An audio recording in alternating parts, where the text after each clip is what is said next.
The air is warm. Not the thick, pressing warmth of midday, but the quieter warmth that settles into the savanna after the sun has gone below the horizon and the earth releases what it has been holding all day. The grasses are still.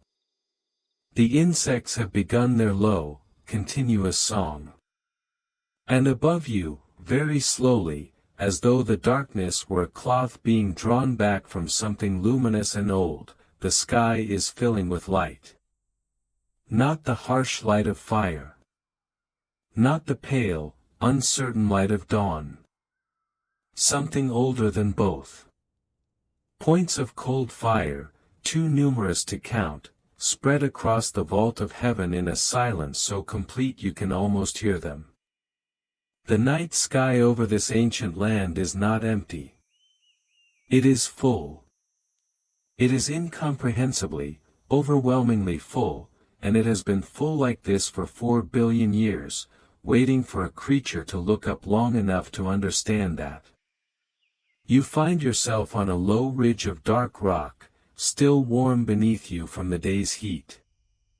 Below, the ember glow of a small fire marks where your people have settled for the night.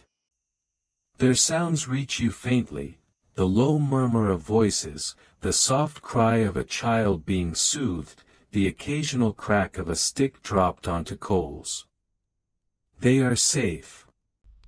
The dark savanna stretches in every direction, enormous and breathing, and somewhere out in that darkness the lions are also settling, and the hyenas are beginning their rounds, and the whole ancient world is doing what it has always done.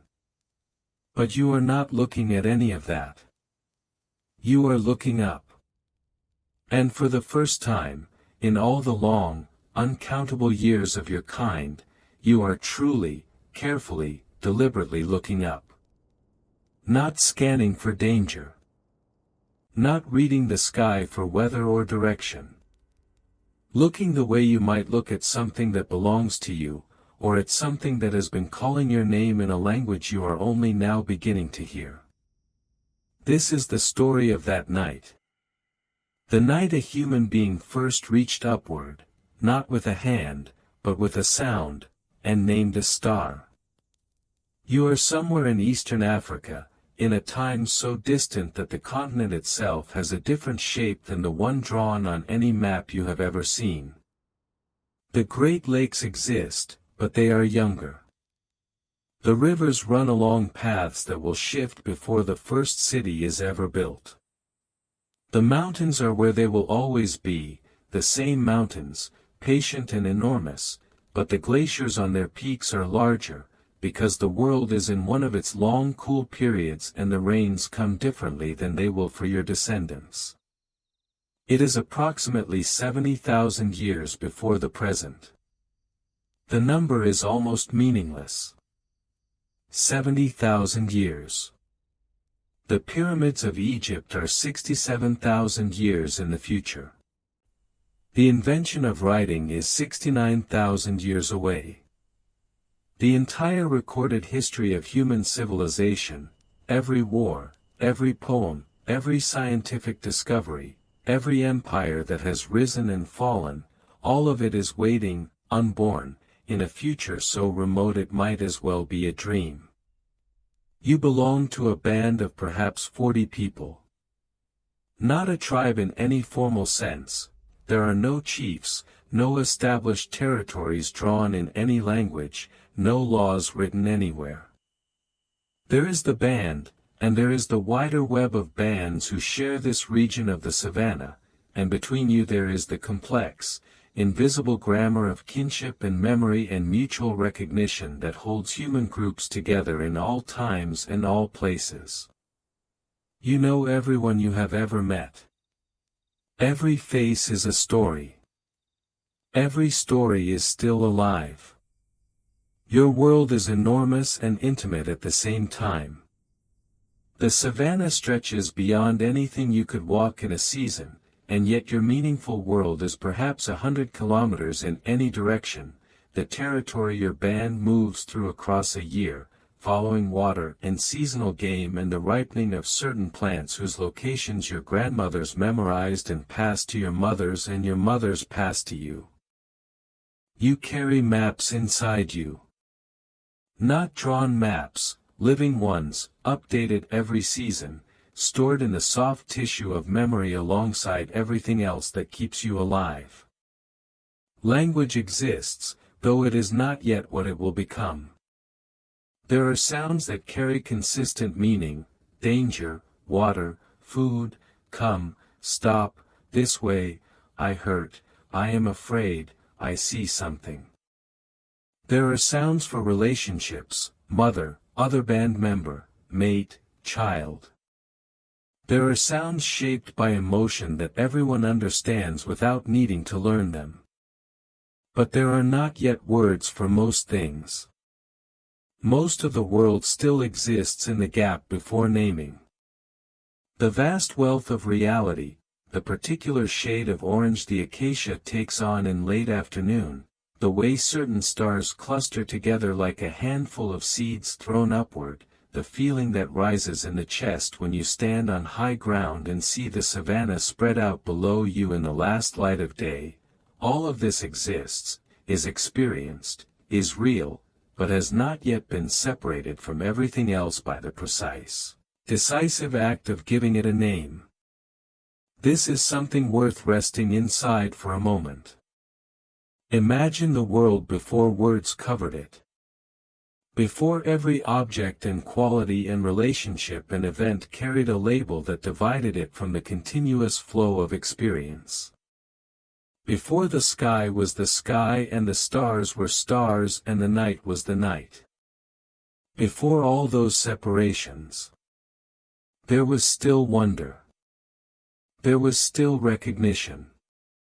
There was still the full, wordless press of existence against consciousness, the way the world feels when you are very young or very tired or standing somewhere beautiful and for a moment the names fall away and you are simply there, inside it, without the glass of language between you and the thing itself. Your people live in that state most of the time. Not because they are simple, they are not simple. They are fully human, with brains as large and complex as yours will ever be, with the same capacity for love and calculation and curiosity and grief. But the architecture of language is still being built, one sound at a time, one agreed-upon meaning at a time, in the long slow collaborative project that will eventually produce every poem and every scientific paper and every whispered conversation between two people who love each other, across all the centuries. That project is underway. But tonight, it takes a step no one has taken before. If you enjoy listening to sleepy prehistoric stories like this, subscribe. I post stories like this weekly. The fire below you is settling into coals. The voices have grown quieter. One by one, the people you love are lying down on the warm earth and pulling the darkness around themselves like a blanket. The children are already asleep, their breathing slow and deep and peaceful, their small bodies curled against the bodies of the adults nearest to them.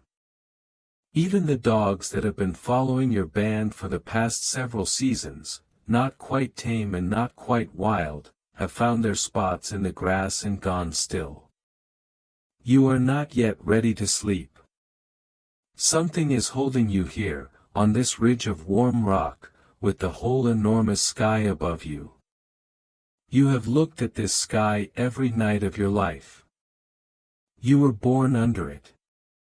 You have slept under it and woken under it and walked under it in every season.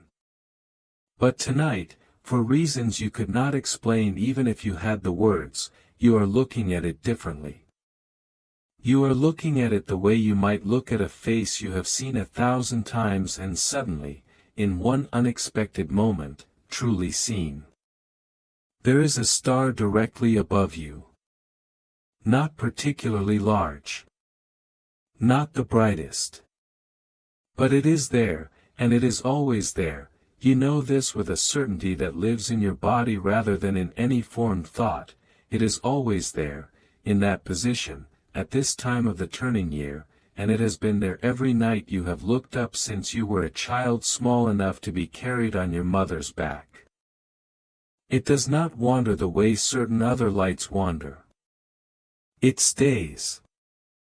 And for reasons that exist entirely below the threshold of language, this steadiness has always moved you.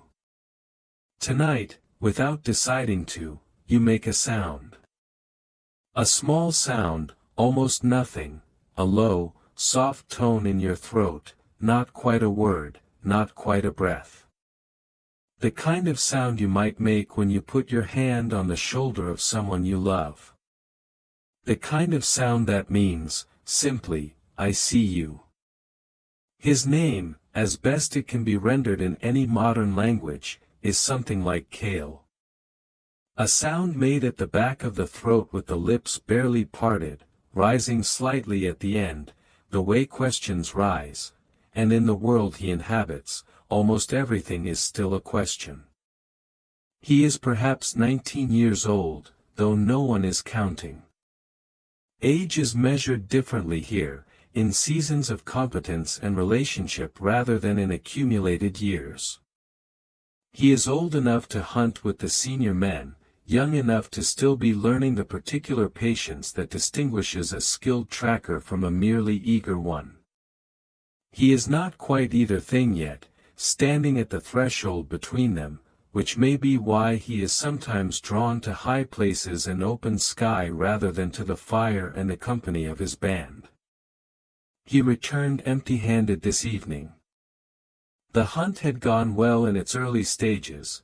They had found the tracks of a small herd of springbok at the edge of the dry riverbed that marked the eastern boundary of their current range, and they had followed those tracks with the practiced silence of people who have been doing this since before memory.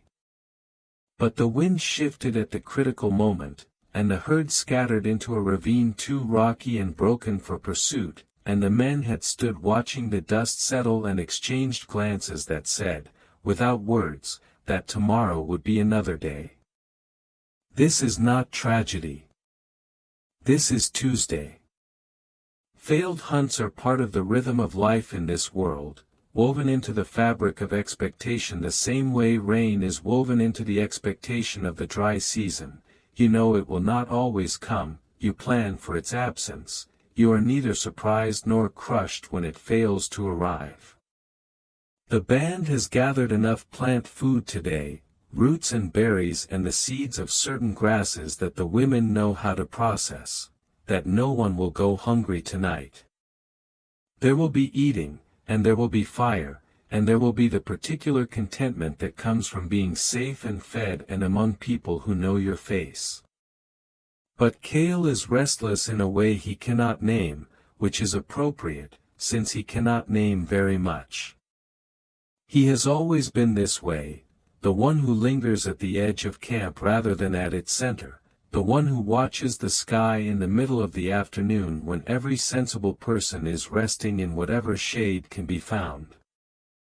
The senior hunter Davin has told him, more than once, that he thinks too much and acts too slowly, and there is truth in this, and Kale does not dispute it. He is built differently.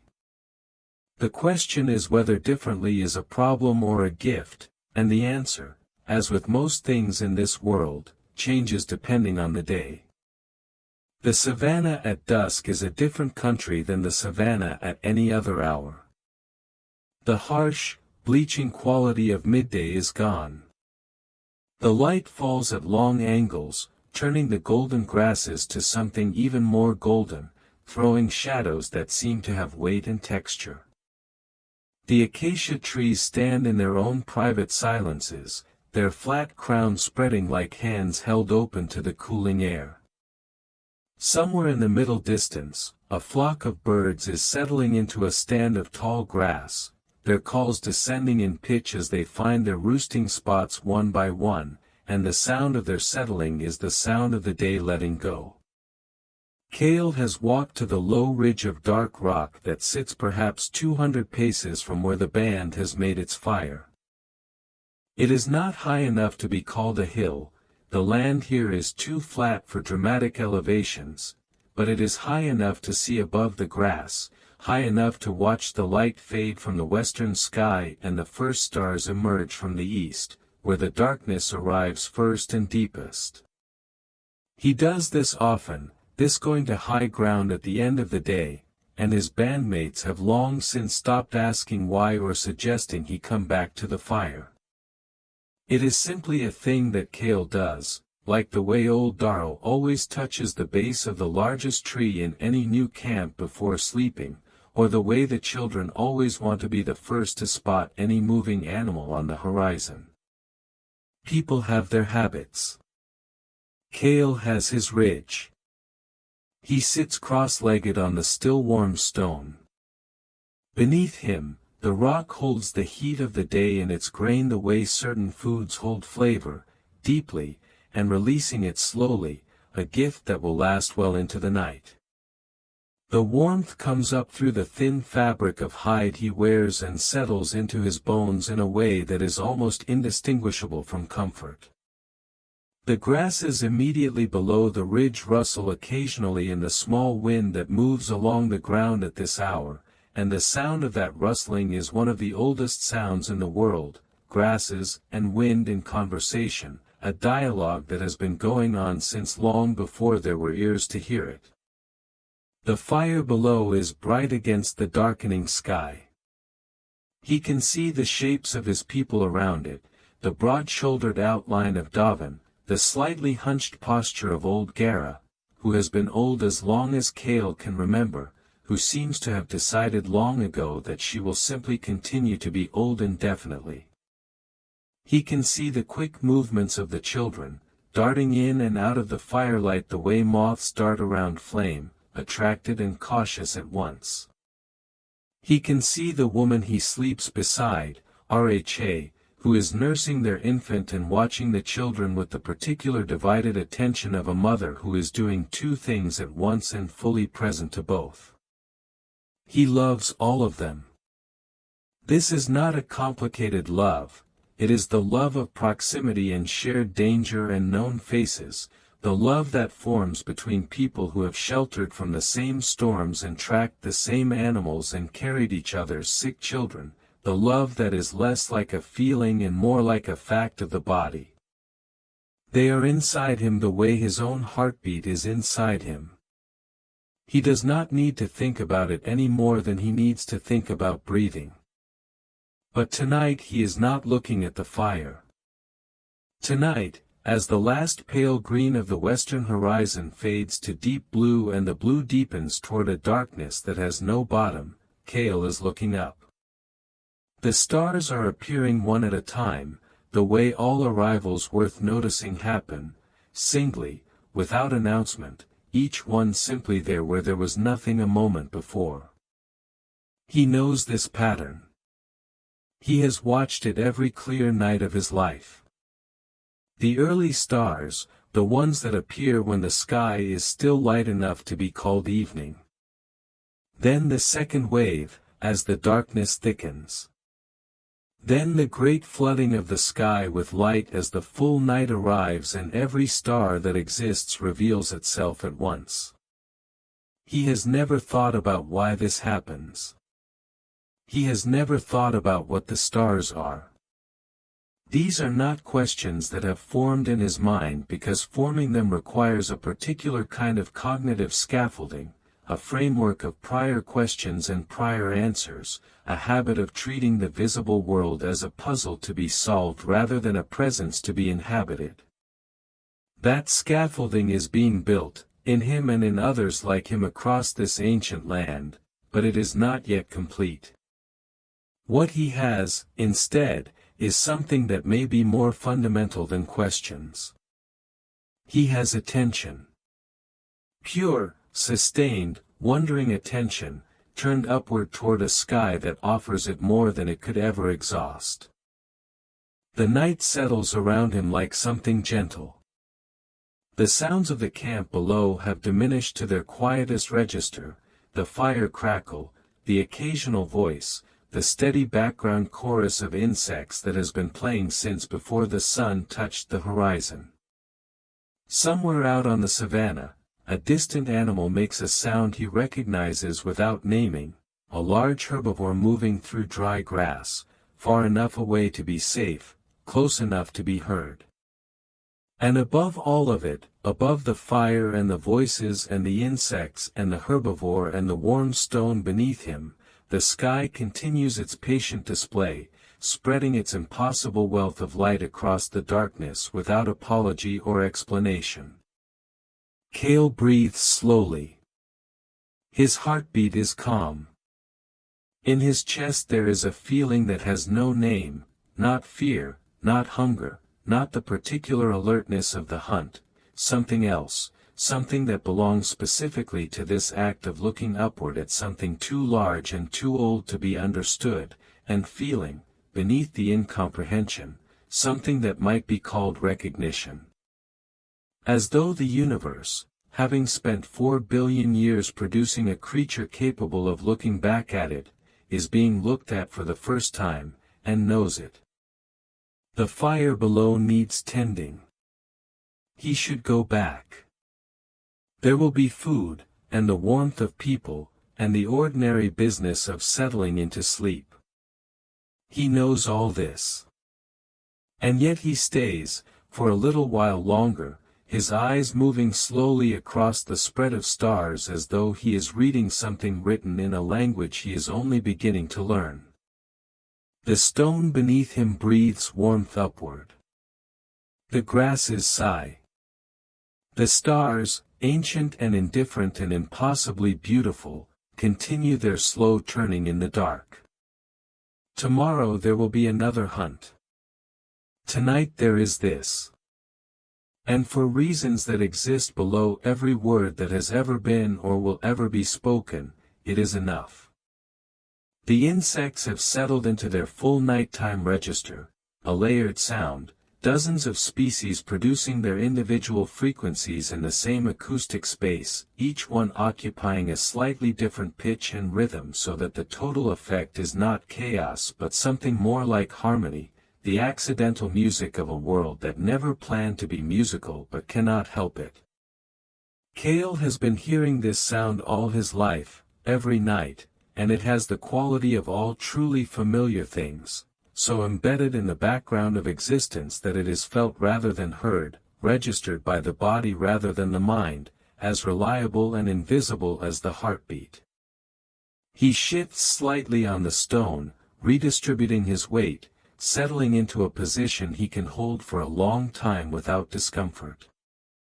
This adjustment is entirely unconscious, the body managing itself, making its small negotiations with gravity and temperature without requiring the mind to supervise.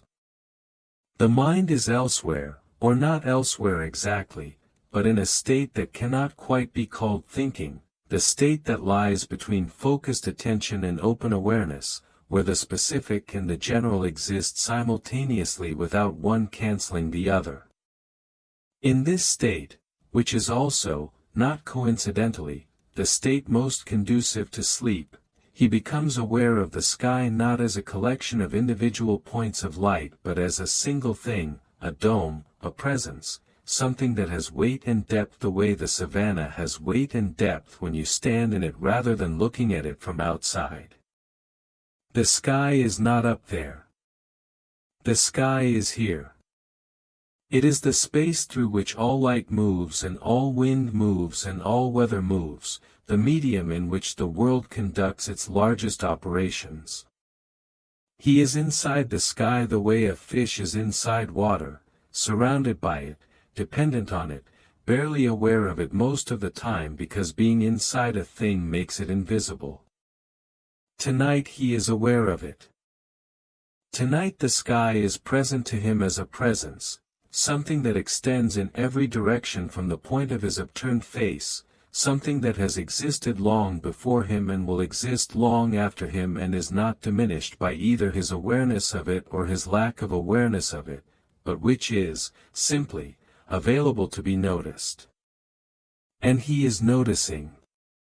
He is noticing with the quality of attention that he rarely brings to anything else, not the practical attention of the hunt, not the social attention of the group, not the necessary attention of daily survival, but something purer and more aimless and more complete. He is noticing the way children notice things before the world has taught them to be purposeful about it.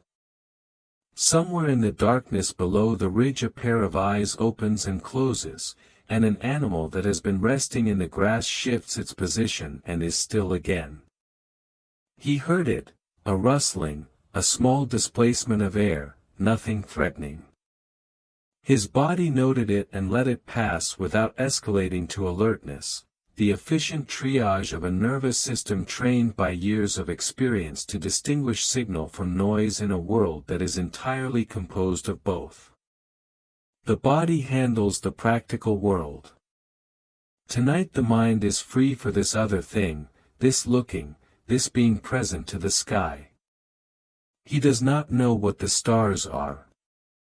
He has no theory about them, no story, no explanation, no framework into which they fit other than the direct experience of their consistent presence in the sky. This absence of explanation is not a gap. It is not the frustrating not knowing of someone who wants to know but cannot find the answer.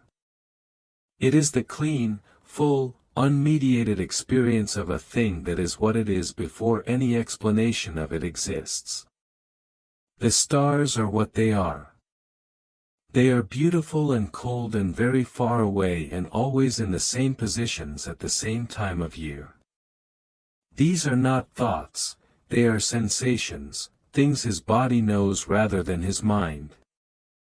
This is perhaps the purest state in which human beings have ever experienced the night sky, before it was explained, before it was mapped, before it was turned into a tool for navigation or a source of mythological stories or the subject of scientific inquiry. Before any human understanding of it existed. Just the thing itself, looked at by an organism capable of sustained wonder, in the fullness of its reality, with nothing interposed between the looking and the looked at. The coals below him are still bright enough to cast a faint warmth upward on the air. He breathes it in. He breathes the night, the grass smell and the dust smell and the faint, sweet smell of the particular flowers that open only in the dark, night-blooming things that have struck their bargain with a different set of pollinators and conduct their business in the hours when the day flowers are closed. He breathes and the night enters him through his nose and his mouth and his skin, and he enters it through his eyes, and for a few minutes, perhaps, the line between inside and outside is less clear than it usually is. The fire is the center of everything. This is not a metaphor. In the world that Cale inhabits, fire is the organizing principle of social life in a more literal way than any institution or building has ever organized the social life of any civilization that will follow. It is warmth against cold nights that would otherwise be dangerous. It is light against darkness that would otherwise be absolute. It is the barrier, however imperfect, between the band and the predators that share this landscape. And it is, in ways not fully understood until much later, the crucible in which something new is being forged in the human mind, the long, close, collaborative conversation that fire makes possible, the slow accumulation of shared understanding that becomes, over generations too numerous to count, the first beginnings of what will one day be called culture. There are 43 people in this band. Cale knows each one of them with the particular intimacy of people who have shared every meal and every sleep and every moment of danger and every moment of grief across the entirety of their lives. He knows the sound of each person's breathing in the dark, the particular way each person moves when they are tired, the face each person makes when they hear something unexpected in the grass. This knowledge is not stored in language, it is stored in the body, in the quick, wordless recognition that the body performs before the mind has time to form a thought. It is the oldest kind of knowing. And it is, in its way, the most complete. The oldest person in the band is a woman everyone calls Sama. Her real designation, the sound made specifically for her, is more complex than that, a multitonal construction that carries within it something of her history and her status and a quality of character that the word for it in any modern language would struggle to carry, but Sama is close enough and easier to hold in the mind. She is perhaps 55 years old, though no one is counting, and she has the compact, enduring body of someone who has walked enormous distances across most of those years. Her eyes are the most distinctive thing about her, not their color, which is ordinary, but their quality of attention, which is not. She watches everything with the unhurried thoroughness of someone who has long since learned that the world yields its most important information to the patient observer. Sama has outlived 2 mates and 3 of her children. This is not unusual. In this world, the passage through life is attended by losses that would, in any later era, be considered extraordinary but which here are simply the texture of existence, the weather that everyone lives in. She has survived her losses the way the savanna survives drought, not untouched, not unchanged, but adapted, continuing, the essential life still moving beneath the surface. She is not a sad person. She is a person who has been made deep by time and loss, which is a different thing. Sama has a secret. Or more precisely, she has something that functions the way a secret functions, something held apart from the common pool of band knowledge, tended privately, returned to in quiet moments, never shared in full with anyone. It concerns the sky. Specifically, it concerns certain patterns in the sky that she has been watching for so long that they have become as familiar to her as the faces of her bandmates. She has not been studying them in any formal sense. She has no framework for formal study. But she has been noticing them, year after year, season after season, the same patient noticing that she brings to everything, and in that noticing, she has accumulated something that no one else in her band possesses. She knows, with a certainty that lives in her body rather than in any formed thought, that certain lights in the sky move and certain lights do not. She has seen the wandering lights, the ones that shift their positions relative to the fixed stars over the course of months, tracing paths across the sky that she has watched long enough to recognize as paths, as repeated routes, as something like intention even if intention is not a word available to her. And she has observed the fixed stars, the ones that stay in their positions, the ones that can be used, though this is not a word she has for it, to know where you are in the turning of the year. The sky, as Sama understands it without language to articulate the understanding, is a kind of order. A repetition. A thing that behaves consistently, the way reliable things behave, the way the world at its best behaves. She has a particular sound she makes for one specific star. The brightest one visible in the eastern sky at this time of year, the one that appears just above the horizon after the main body of the night has established itself. She discovered the sound by accident, years ago, in a night much like this one. She had been watching the star and a low tone had simply emerged from her throat, not chosen, not composed, the way certain sounds emerge when beauty or sorrow or recognition is too complete to be held silently. She made the sound, and the sound felt right, and she has made it for this star ever since.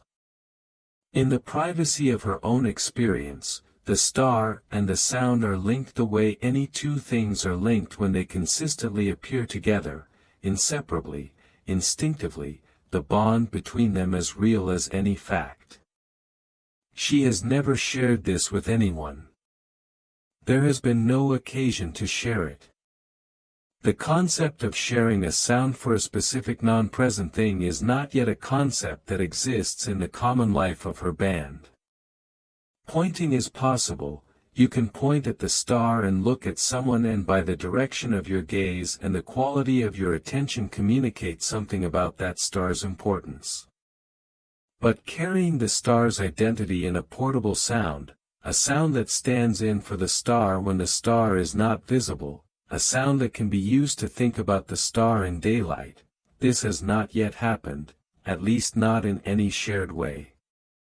Sama has been doing it privately. What she has not done is give the gift of it to another person.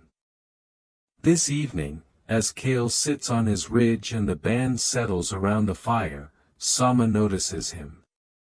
She notices, specifically, the direction of his gaze, upward, sustained, unusual.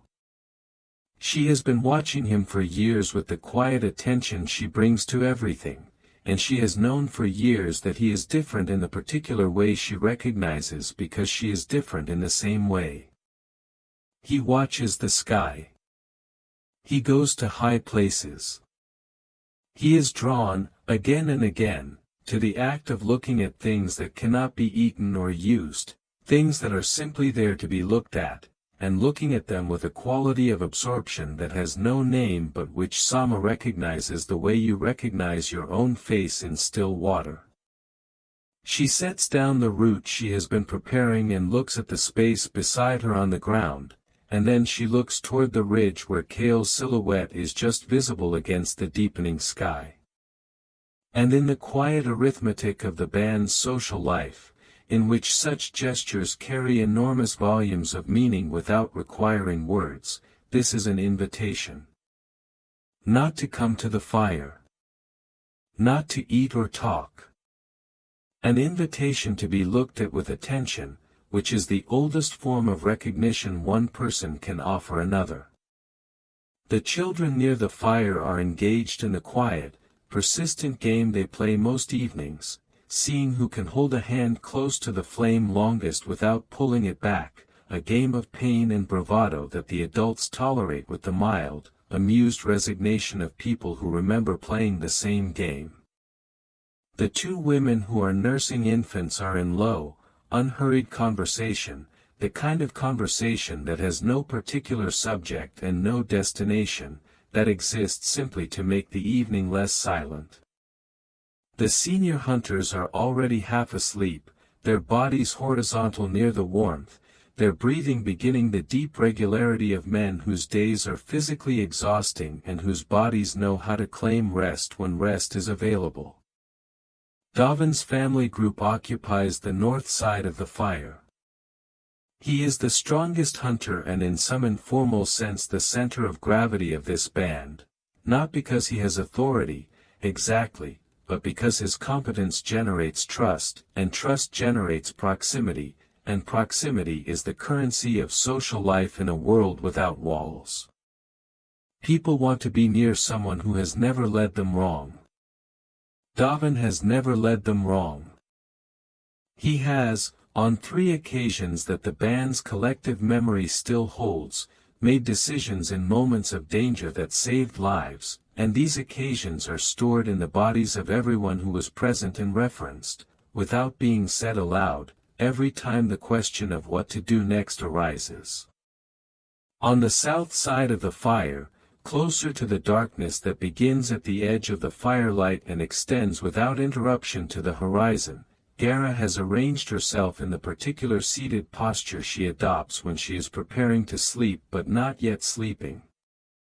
She is the oldest female hunter the band has known, retired now from serious hunting but still the person most consulted when questions arise about the geography of their range, because she has been moving through this landscape for 50 years and carries its topography in her body. She knows where water is in the dry season. She knows which slopes face which direction, which matters enormously when you are looking for warmth in the cold months. She is a library, and like all libraries, she is most useful to the people who know she exists. This is the world that Kale is part of. These are his people, not an abstraction, not a category, but specific faces with specific histories, specific laughs and specific fears and specific ways of holding themselves when they are tired or happy or uncertain. He has spent every night of his life surrounded by them, and the surrounding has shaped him the way water shapes stone, slowly, continuously, in ways he cannot see from inside the process. Whatever he is becoming it inside this circle of warmth and relationship, and whatever unprecedented thing is about to happen, it will happen in the context of this specific community, in this specific place, on this specific cooling evening at the edge of an enormous and ancient land. The stars are fully out now. The fire crackles softly. Kale begins to make his way back down the ridge toward the warmth and the voices and the ordinary, irreplaceable gift of being known. The path from the ridge to the fire is one he has walked so many times that his feet know it without requiring direction from his mind. In the dark he navigates by the fire's glow below and by the texture of the ground beneath his feet, the specific sequence of stones and soft earth and the one place where a root crosses the path at an angle that he has learned to step over precisely, the route present in his body's memory the way a familiar step on a familiar staircase is present, reliably, without ever requiring conscious recall. This is bodily knowledge, the intelligence of a body that has been paying attention for years and has stored what it found in the most efficient possible medium, which is not thought but muscle and reflex and the deep procedural memory of action repeated until it no longer needs to be thought about. He carries the landscape in his body. Every path he walks regularly is laid down there, not as a map he consults but as a capacity he expresses, the way a musician expresses a piece of music they have practiced until the music lives in their hands rather than their mind. He arrives at the fire and takes his place in the circle. Someone hands him a piece of dried meat, and he accepts it without looking, his hands finding it the way hands find familiar things in the dark. He eats slowly. Around him the quiet conversations continue, not about anything in particular, the way evening conversations are often not about anything in particular, but in the way of voices filling space with the reassurance of presence, saying in effect, I am here, you are here, we are together in the dark, and the dark is manageable. Rha looks at him when he sits down. She looks at him with the particular quality of attention that people who live together closely develop, the ability to read small changes in posture and expression and the quality of movement that communicate, to a trained eye, how the other person is doing without requiring them to say. She reads him correctly, as she usually does. Something has happened in him this evening. Something is different. She does not ask what, she is not a person who asks unnecessary questions, having learned long ago that the things worth knowing are told without being asked. She simply notes the difference and returns to nursing the child. He looks at her looking at him, and in that brief exchange of glances, the noticing and the noted, the knowing and the known, is compressed everything that makes the human relationship between two people something more than the practical alliance of two organisms with overlapping interests. They know each other. Not just in the factual sense of knowing each other's preferences and habits and histories, though they know all of that. In the deeper sense of recognition, the sense of having been seen by someone who bothered to look, and of having seen them in return, and of the seeing being mutual and ongoing and not requiring any particular action or occasion to continue. They are in relationship. The relationship is a fact, as solid as the rock on the ridge and as warm as the fire between them. Davin, across the fire, says something to one of the other hunters that makes both of them make the sound that means amusement, a brief, quiet sound, the laugh of people who are tired and comfortable and among their own. Gara is already asleep, her chin on her chest, her breathing audible across the short distance that separates her from the fire. The children who were still awake half an hour ago have succumbed, one by one, to the gravity of sleep that becomes irresistible for young bodies once the light is gone and the food has been eaten. They are distributed among the adults in the postures of complete and trusting sleep, thrown across shoulders, curled against sides, collapsed across laps with the marvelous unconsciousness of children who have never had reason to be anything but safe. He looks at all of this. He looks at it the way he has been looking at the sky, not practically, not strategically, not with any specific purpose. Just looking. And what he finds in the looking, what has always been here and always will be here, is the same quality that makes the sky worth looking at, a beauty that requires nothing from him except his attention, a richness that offers itself fully to whoever is willing to be still long enough to receive it. The hour before dawn is different from all other hours. It is not dark the way midnight is dark, that complete, settled, assured darkness that has found its depth and is comfortable there. It is dark in the way that things are dark just before they change, a darkness that seems aware of its own approaching end, a darkness that is already, though you cannot see it yet, being worked on from below the horizon. The birds know this hour.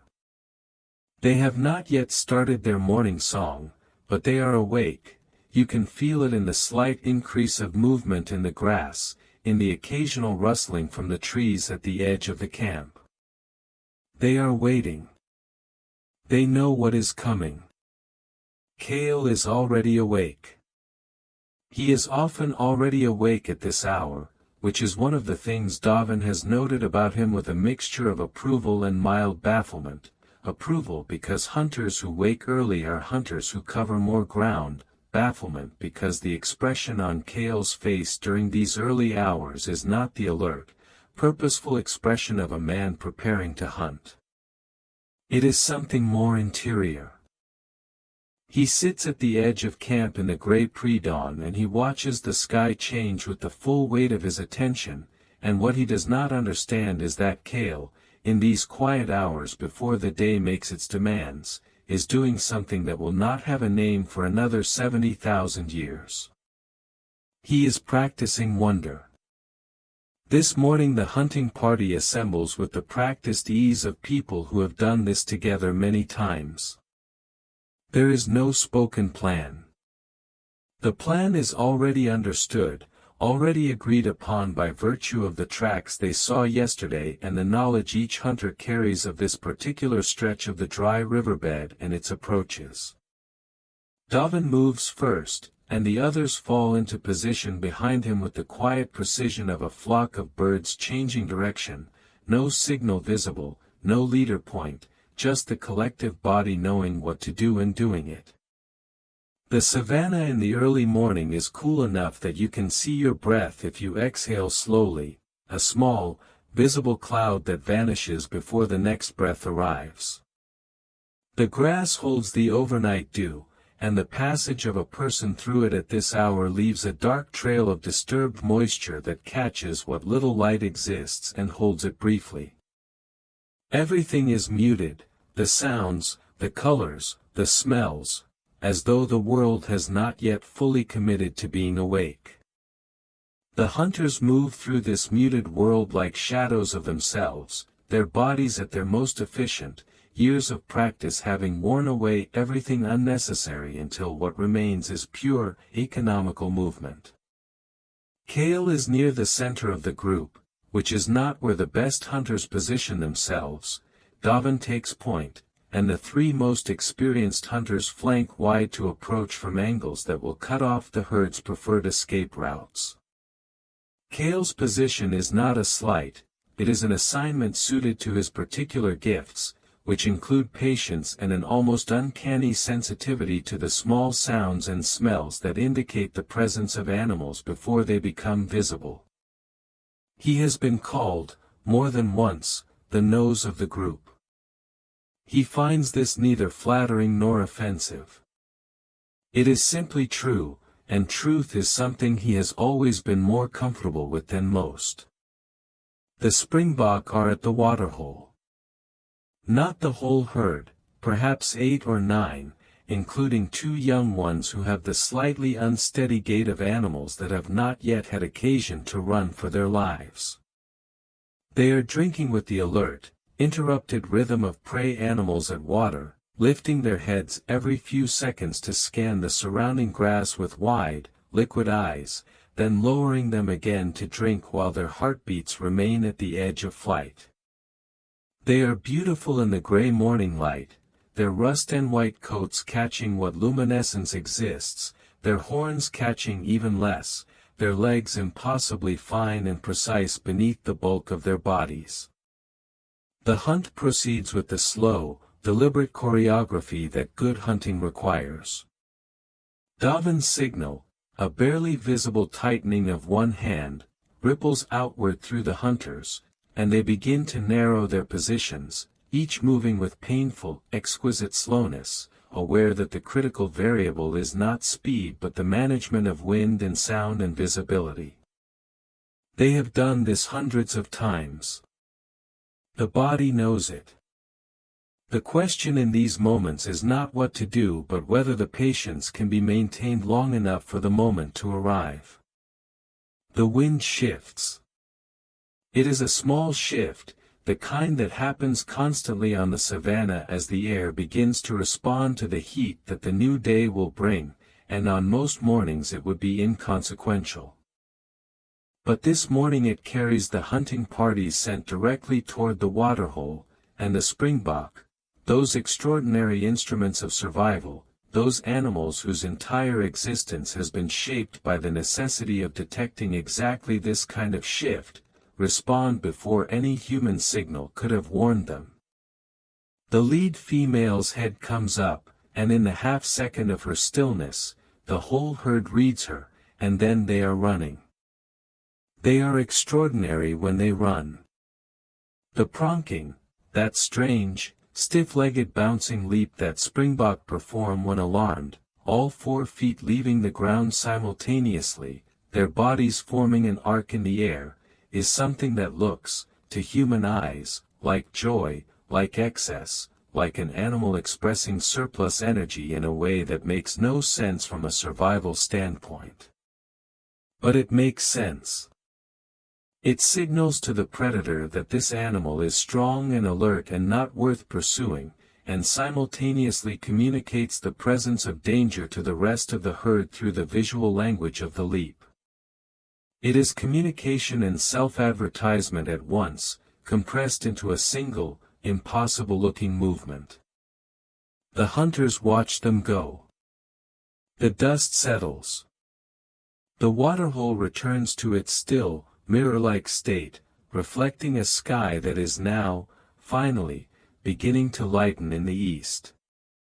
Davin stands for a moment watching the direction in which the herd disappeared, his expression the expression of a man performing a rapid, wordless calculation about whether pursuit is worth its costs. Then he turns back toward camp with the slow, unhurried movement of someone who has been hunting long enough to know that failure is part of the pattern and the pattern will provide. Kale lingers at the waterhole after the others have turned back. This is, again, a thing he does, the lingering, the staying in places a little longer than practicality requires. He stands at the edge of the water and looks down at the surface, which is still with the quality of stillness that only water achieves, a stillness that has depth to it, that seems to go down rather than simply existing at the surface. And in that still water, he sees the sky. The last stars of the western sky are reflected in the waterhole, trembling slightly where a small disturbance from the recently fled springbok has not yet entirely settled. They are upside down, these reflected stars, which he knows. He has seen reflections his whole life, has looked into still water countless times, knows that water shows you the sky inverted, knows this in the wordless body knowledge way he knows most things. But this morning, something about the image stops him. The stars in the water. The stars in the sky. The same stars in both places, one set unreachably far above him and one set here, right here, a hand's width below the surface. He reaches down. His fingers enter the cool water and the reflected stars scatter into ripples that spread outward in perfect circles, and he watches those circles move and then slow and then stop, and the stars reassemble themselves in the water's surface as the ripples die. He reached for a star and touched it. He touched it and it broke apart and then it came back. The star is still there. He did not destroy it. He cannot hold it, but it returns. He stays at the waterhole for a long time after this. Longer than he should. The sun is beginning its climb above the eastern horizon by the time he turns and starts back toward camp, and the reflected stars are gone, washed out by the growing light, replaced by the reflection of a pale sky that is becoming bluer by the minute. But he carries something with him as he walks, something that has no name in any language he knows or in many languages that will come after him. He carries the idea that the sky is not only above. That the sky lives in everything that is flat and still and willing to hold it. That the star he cannot reach is, simultaneously, right here. This thought, which is not yet a thought in any fully formed sense, more a feeling in the chest, a quality of attention, will stay with him for the rest of this day and into the coming night. It will be there when he eats his share of the gathered food that evening. It will be there when his child makes the small, involuntary sounds of nursing against RHA's side in the dim firelight. It will be there when he walks, as he always does, to the ridge of warm rock and looks up at the sky that holds, in its vast indifferent beauty, every star that has ever been reflected in every still pool of water on this ancient and patient earth. On the walk back from the waterhole, he passes through a stretch of burned ground, the aftermath of a grass fire that moved through here weeks ago, before the band arrived in this part of their range. The burned area is perhaps 100 paces across, a dark patch in the golden landscape, and where the grass has already begun to return it comes up in the vivid, almost painful green of very young growth, the color that nothing but new grass after fire achieves. He passes through the edge of this burned and regreening space and notes it with the practical part of his mind. Burned areas attract certain grazing animals, who come for the tender new growth, which makes them predictable, which makes hunting near burned areas a specific strategy worth remembering. But another part of him, the part that has been different since the waterhole, is noticing something else about the burned ground. In the ash, where the fire was hottest, the surface is pale gray and perfectly flat, and in the small pools of water left by last night's brief shower, those pools sitting in the ashy flat ground like small mirrors, he can see the sky again. The same sky. Not the stars this time, it is midday now, the sky is blue and bright, carrying its daytime cargo of cloud and light. But the same dome, reflected in the same way, upside down, close enough to touch. He stops and looks at one of these small pools for a long time. His shadow falls across it, darkening the reflection, and he steps to one side to let the full sky back in. The cloud that was passing overhead appears in the water a moment after it appears in the sky above him, the reflection slightly delayed, slightly less precise, but the same cloud, the same direction of movement, the same shape. He is standing between sky and sky. Above him the real thing, below him the reflection. He is the gap between two versions of the same enormous world. This is not a thought he can think. He does not have the vocabulary. But it is an experience he can have, and he is having it, and it is settling into him with the permanence of things experienced rather than merely understood. Later, when he has been watching the sky long enough and learning the sounds for stars long enough and lying on the ridge long enough for the sky to have become truly interior rather than merely familiar, this experience at the ash pool will come back to him sometimes, not as a memory with a date and a location, the way memories work in a world with calendars and addresses, but as a physical sensation, a quality of awareness. The feeling of standing between two versions of something infinite. And being, for a moment, the place where they meet. The sun moves across the sky. He moves with it, back toward the camp, carrying his share of what the day's gathering has produced, seeds, mostly, and the roots that certain women in the band know how to find by reading the surface of the ground above them, and a small amount of the dried fruit that the previous band to use this area had been too full or too hurried to collect from the lower branches of a shrubby tree near the dry riverbed. The gathered food is distributed, as everything is distributed, with the careful fairness of a community that depends on the principle of fairness for its internal cohesion. He eats without much attention. The food is good. It is always good when you are hungry, and he is always somewhat hungry, the background state of a body that uses more calories than it can ever quite easily obtain. But he is eating with the absent attention of someone whose mind is elsewhere, in the way that minds go elsewhere when they have found something more interesting than the immediate physical world to dwell on. He eats and the sky is in him.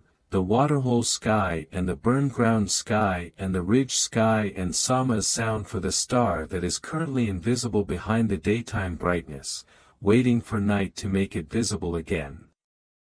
She finds him on the ridge 3 evenings after the failed hunt, as the band settles into its evening fire.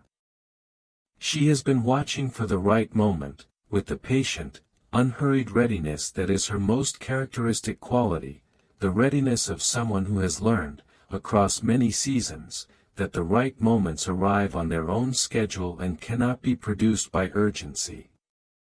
She gathers her sleeping hide around her shoulders against the cooling air, and she walks to the ridge with the slightly slower gait of a woman whose knees have accumulated their own history, and she sits down beside Cale without any preamble or announcement, the way people sit down beside each other when they have known each other long enough for preamble to seem unnecessary.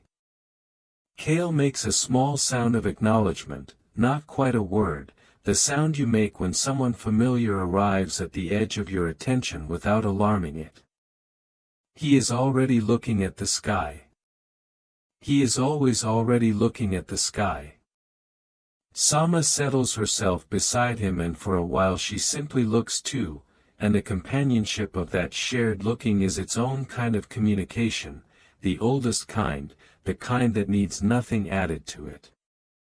The evening star is visible in the west, not the star Sama has a sound for, but a wandering light that Sama has watched across many years and understands, in her wordless way, to be something different from the fixed stars, something that moves through them on its own path, arriving in different positions at different seasons.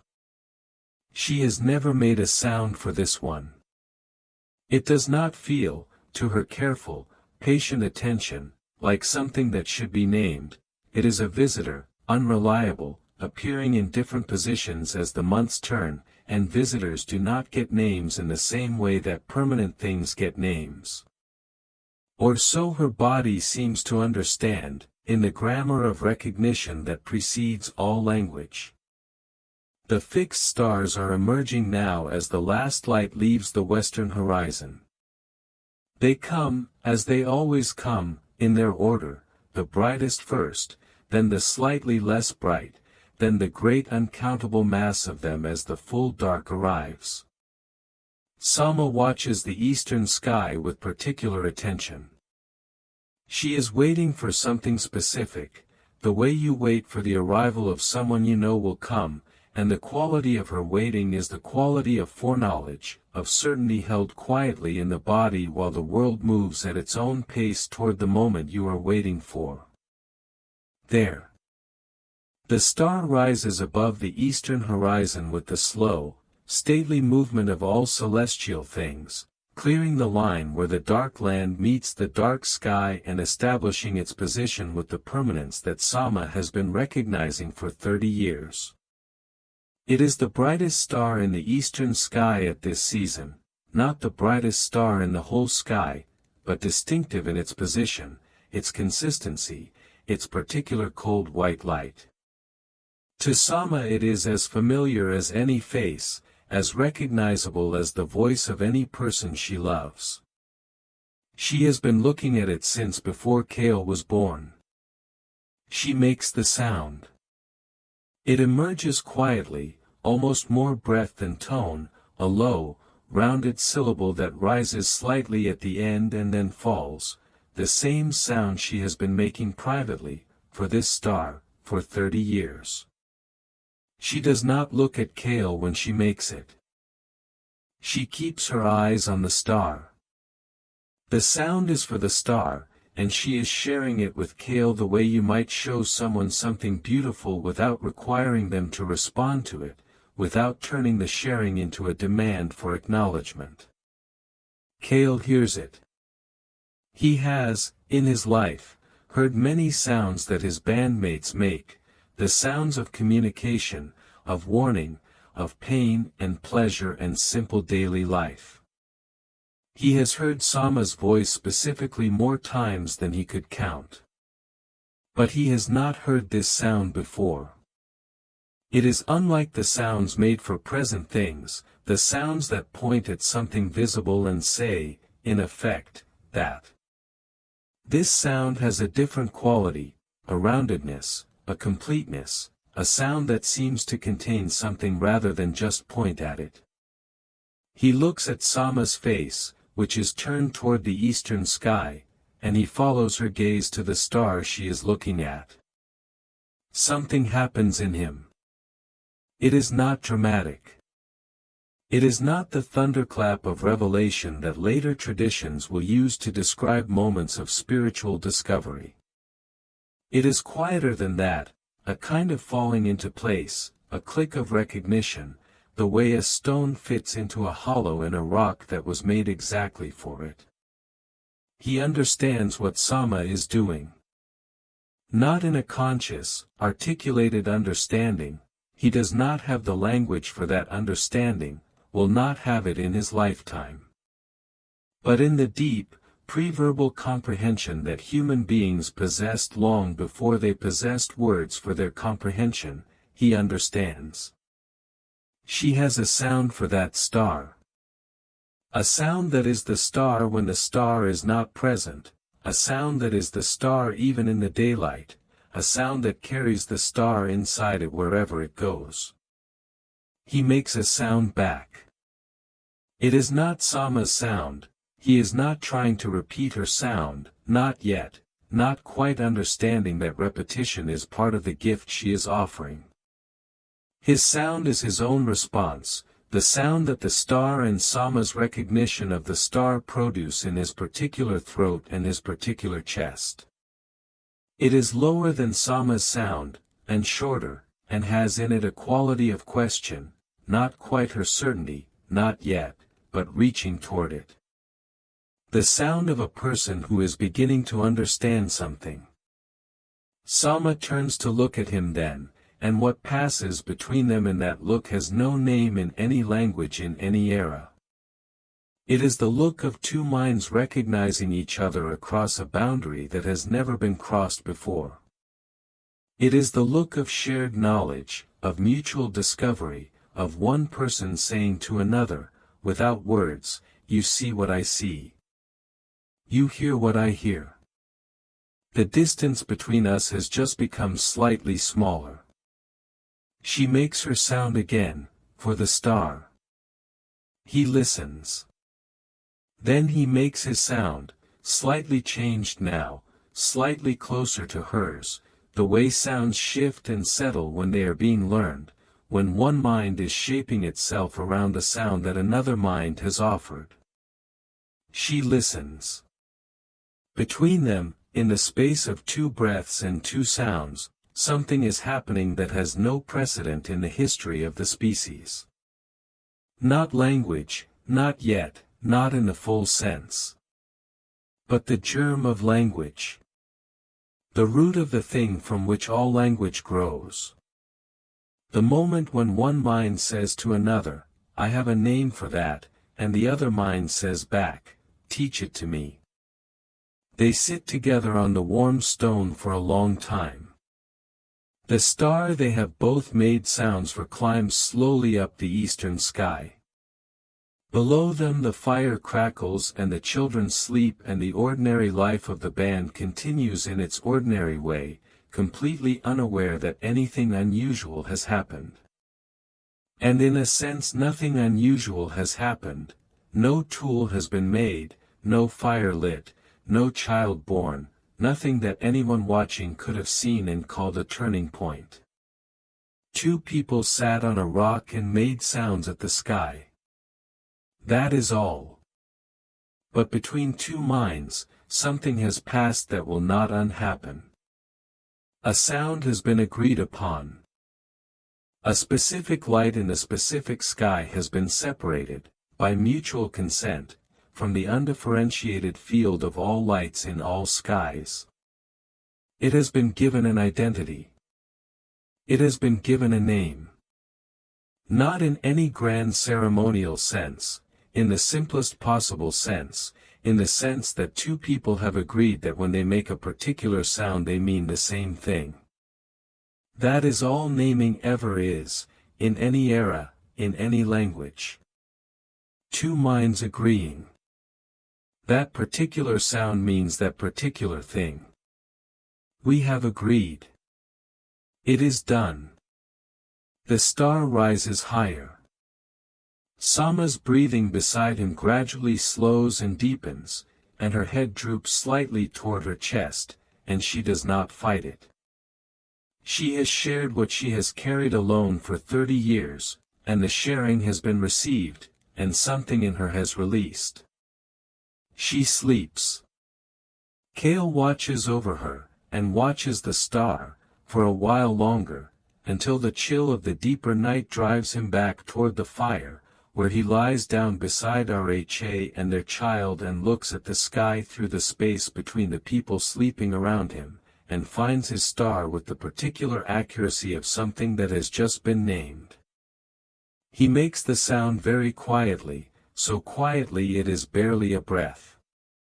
The child sleeping against him shifts slightly, as though hearing something in a dream. The fire settles into coals. Above the low horizon of the sleeping world, the named star burns steadily on, knowing nothing of what has just been done in its honor, carrying its ancient light through the dark without pause or acknowledgement, patient and perfect and permanent.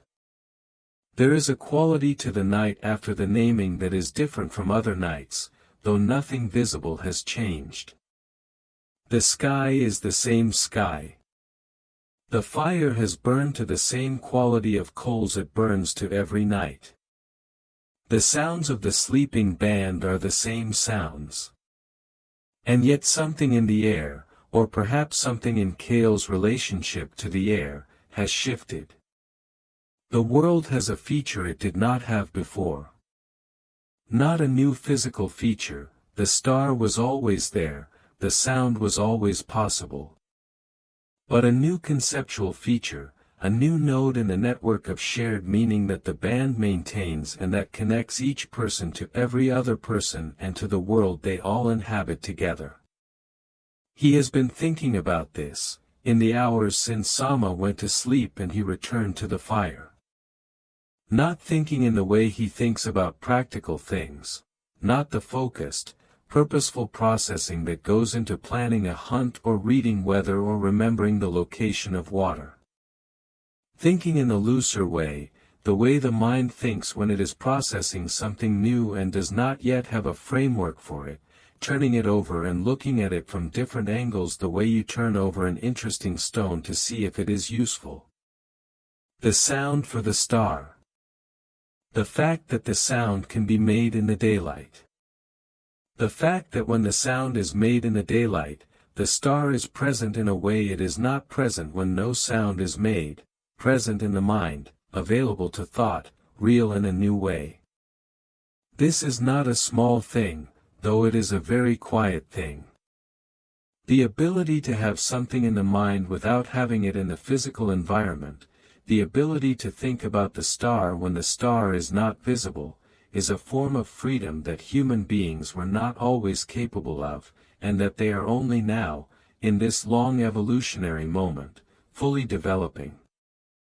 Earlier minds could perhaps remember the star, could store the image and retrieve it.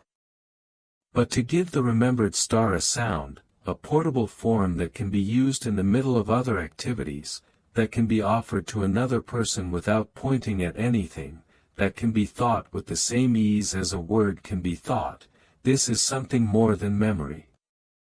This is representation. This is the beginning of the ability to carry the world inside language rather than only inside sensory memory.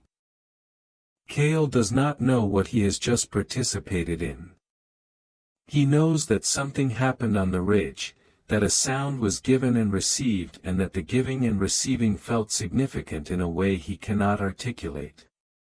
He knows that the star and the sound are now the same thing to him in a way they were not before, that the sound brings the star and the star brings the sound and that neither one is complete without the other anymore. He knows this the way he knows all the most important things, not as information, not as knowledge that could be passed to another person directly, but as a state of being that his whole organism has entered and that will not be exited. And he knows, in the way that some people know things before they have evidence for them, that this is only the beginning. The sky is very large.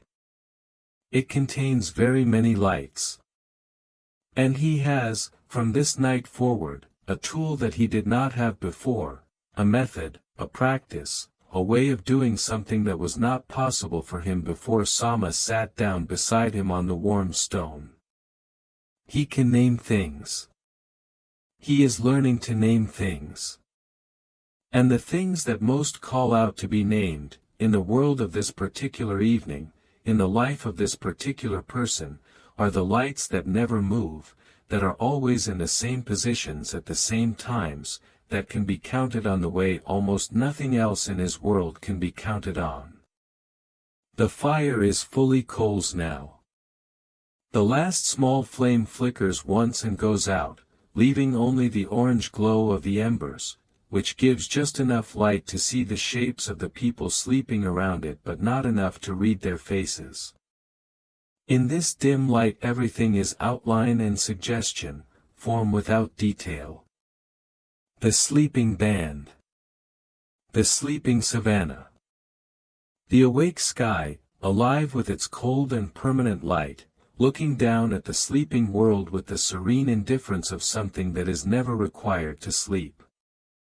He closes his eyes. The sound moves through him one more time, softer than breathing, a vibration felt in the chest rather than heard in the ears. The star is in the sound. The sound is in him. He sleeps. The storm builds for an entire day before it arrives. You can feel it coming in the air long before the first clouds appear, a heaviness, a pressure, a change in the quality of the light that makes the savannah look both more vivid and slightly unreal, the way everything looks in the minutes before something significant changes. The animals feel it too. The birds become louder, more agitated, their calls carrying a different register than their ordinary morning songs. The large herbivores, the wildebeest that have been grazing in the distance all week, begin to drift, subtly, toward the kopjes, the rocky outcroppings that offer a slightly higher perspective and, in storms, the psychological comfort of solid stone. The band is experienced with storms. They know this particular kind of building pressure, this quality of warning that the sky sends ahead of its most dramatic expressions. They begin, without being asked, the unhurried but deliberate process of finding shelter, not panic, not urgency, but the efficient repositioning of a group that has survived many storms by reading the sky's announcements early and responding with appropriate speed. There is a long rocky overhang perhaps half a kilometer to the northeast, a natural shelter they have used in every wet season as long as anyone can remember. They move toward it now, carrying what matters, the fire-starting materials, the sleeping hides, the food stores, the children. They arrive before the rain, which is the only success worth having in this kind of weather. The overhang is perhaps 30 paces wide and deep enough to shelter them all, with room for the dogs who have been following the band to shelter at the edges, which they do, their bodies curling into themselves in the particular posture of animals preparing for discomfort but not disaster. The band arranges itself under the rock with the practiced, spatial intelligence of a group that has done this many times, children toward the interior, warmth sharing in the natural groupings of family and friendship, the adult men somewhat toward the edge where they can watch the approach of the storm. Kale is at the very edge of the overhang. He is always at the very edge of the overhang. This, too, is a thing about him that the band has long since accepted without requiring explanation, that when everyone else is moving toward the interior, toward the warmth and the shelter and the close comfort of bodies pressed together, Kale moves toward the threshold, toward the place where sheltered and unsheltered meet, toward the maximum visibility of the approaching sky. The first lightning comes before the rain. It comes the way great things tend to come, suddenly, after long preparation, transforming the whole landscape in an instant from one state to another. The bolt touches the ground somewhere in the distance, behind the line of acacia trees that marks the edge of the nearest seasonal waterway, and for one tremendous fraction of a second the entire savanna is illuminated in flat, white light that shows everything at once and then is immediately gone, leaving the eyes stunned with the afterimage of a world that was there and then wasn't. The thunder follows, low and rolling, arriving in the chest before it arrives in the ears, a sound made of stone rather than air. The rain comes immediately behind the thunder. It comes all at once, not building gradually from light drops to heavy, but arriving at full intensity, the whole mass of water that the storm has been carrying simply releasing itself onto the land without preamble. The sound is enormous.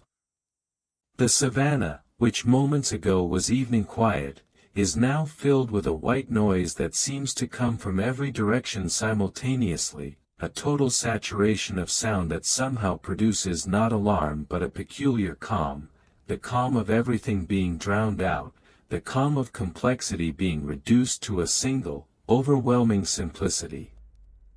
Under the overhang, the band is warm and sheltered and watching. The children, after their initial startlement at the thunder, have settled against their adults with the quick adaptability of children who are not yet old enough to have accumulated a full catalogue of fears.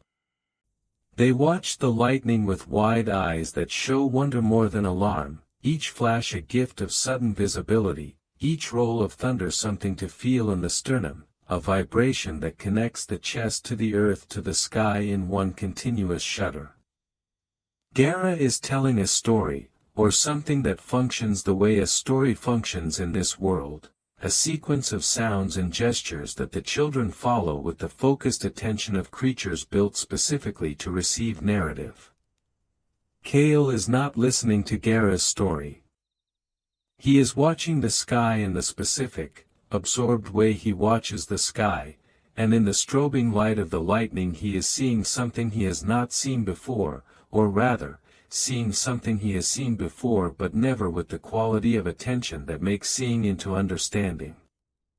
Between the lightning flashes, the sky is dark, completely dark, the clouds having swallowed every star. But in the flash itself, for that one impossible fraction of a second, the whole dome of heaven is revealed, and what it reveals is the clouds, their shapes, their movements, their depth and their density, the way they are organized into regions and flows, the way they have a structure above as the land has a structure below. And then the flash passes, and the darkness returns, and after a few moments he can just see, through a gap in the clouds at the eastern horizon, a single point of light. The star. His star, the one he and Sama have named, or begun to name. It is there. It is beyond the clouds. The clouds are passing across it, and when there is cloud it is hidden, and when there is gap it is visible, and when the lightning comes the whole sky is too bright for it to be seen, but it is always there. It does not move. It does not extinguish itself when the storm comes.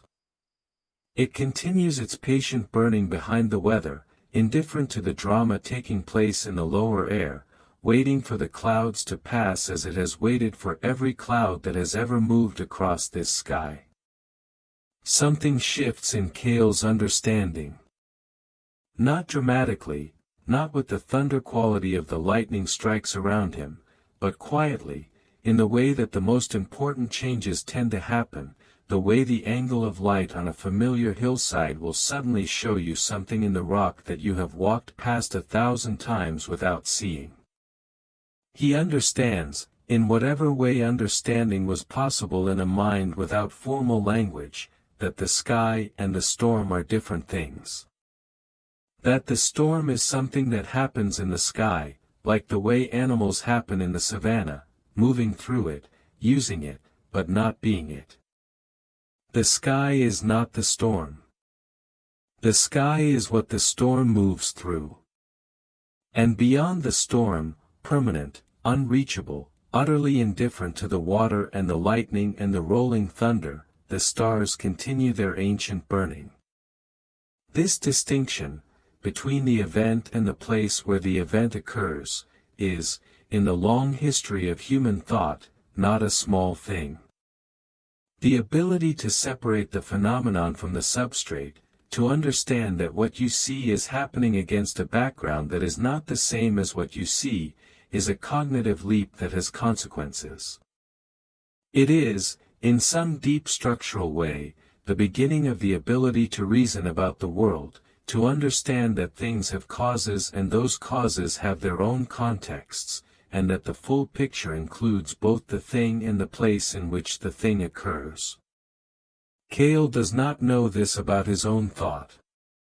He is simply watching the storm and the star, the storm and the star, and registering that they are not the same kind of thing. The storm continues for most of the night.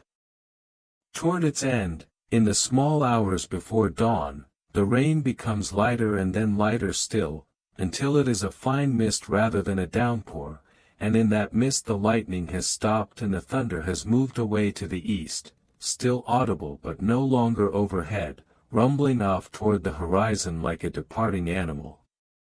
The clouds are breaking.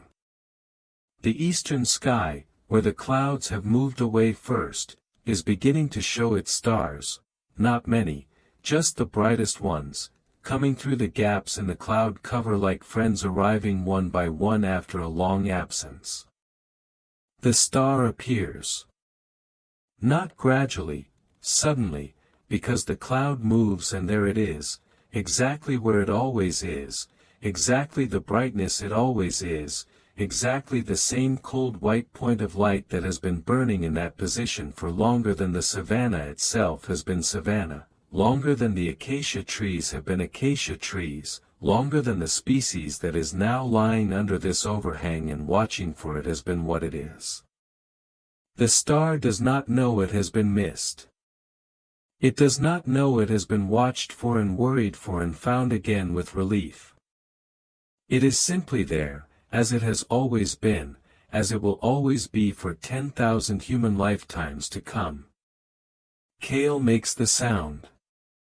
Very quietly, so as not to disturb the sleeping people around him, the soft, rounded sound that Sama gave the star, the sound he has been practicing in his own mind across the days since she gave it to him, the sound that has been shaping itself in him the way a river shapes its own bed, finding the path of least resistance, wearing away what doesn't belong.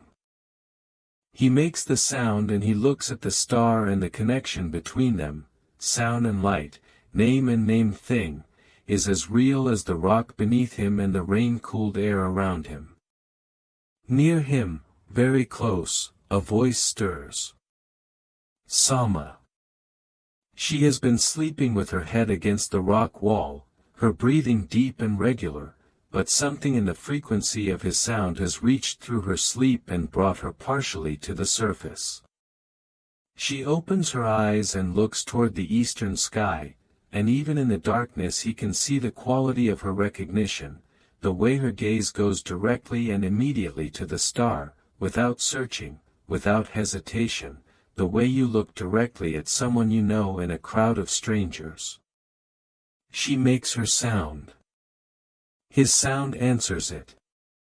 And in the gentle aftermath of the storm, with the rain now barely a whisper on the leaves of the acacia trees and the first very faint suggestion of gray beginning at the horizon, two people in their respective silences share a moment of mutual recognition that contains, in compressed form, everything that human beings will spend the next 70,000 years learning to say.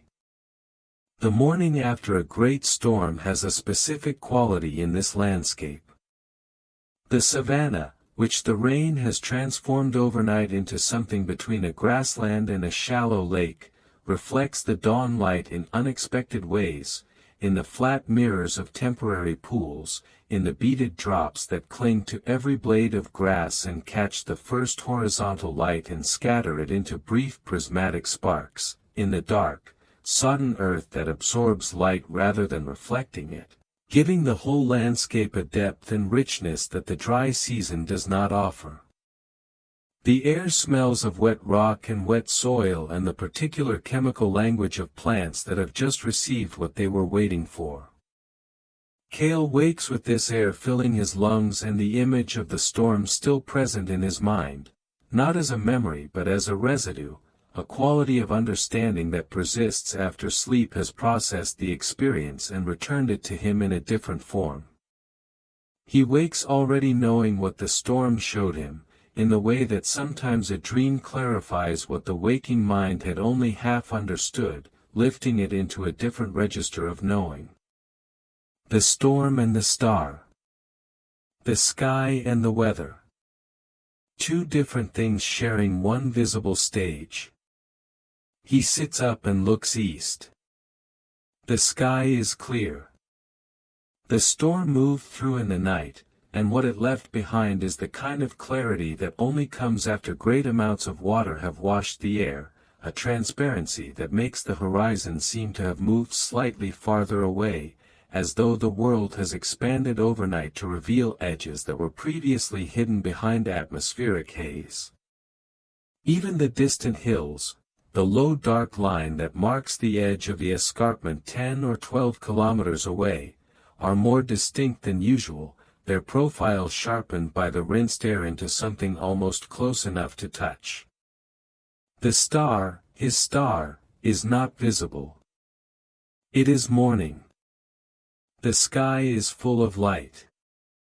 The star is there, he understands this now with a certainty he did not have before the storm, but it is invisible, the way many things are invisible not because they are absent but because the conditions for seeing them are not yet right.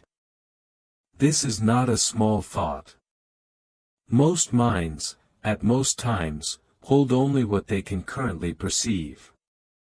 The capacity to maintain the existence of things that are currently invisible, to carry them forward through their invisibility and trust that they will return, is itself a cognitive achievement, the beginning of the kind of abstract reasoning that allows planning, that allows the construction of mental models of the world that are more complete than any single moment's perception.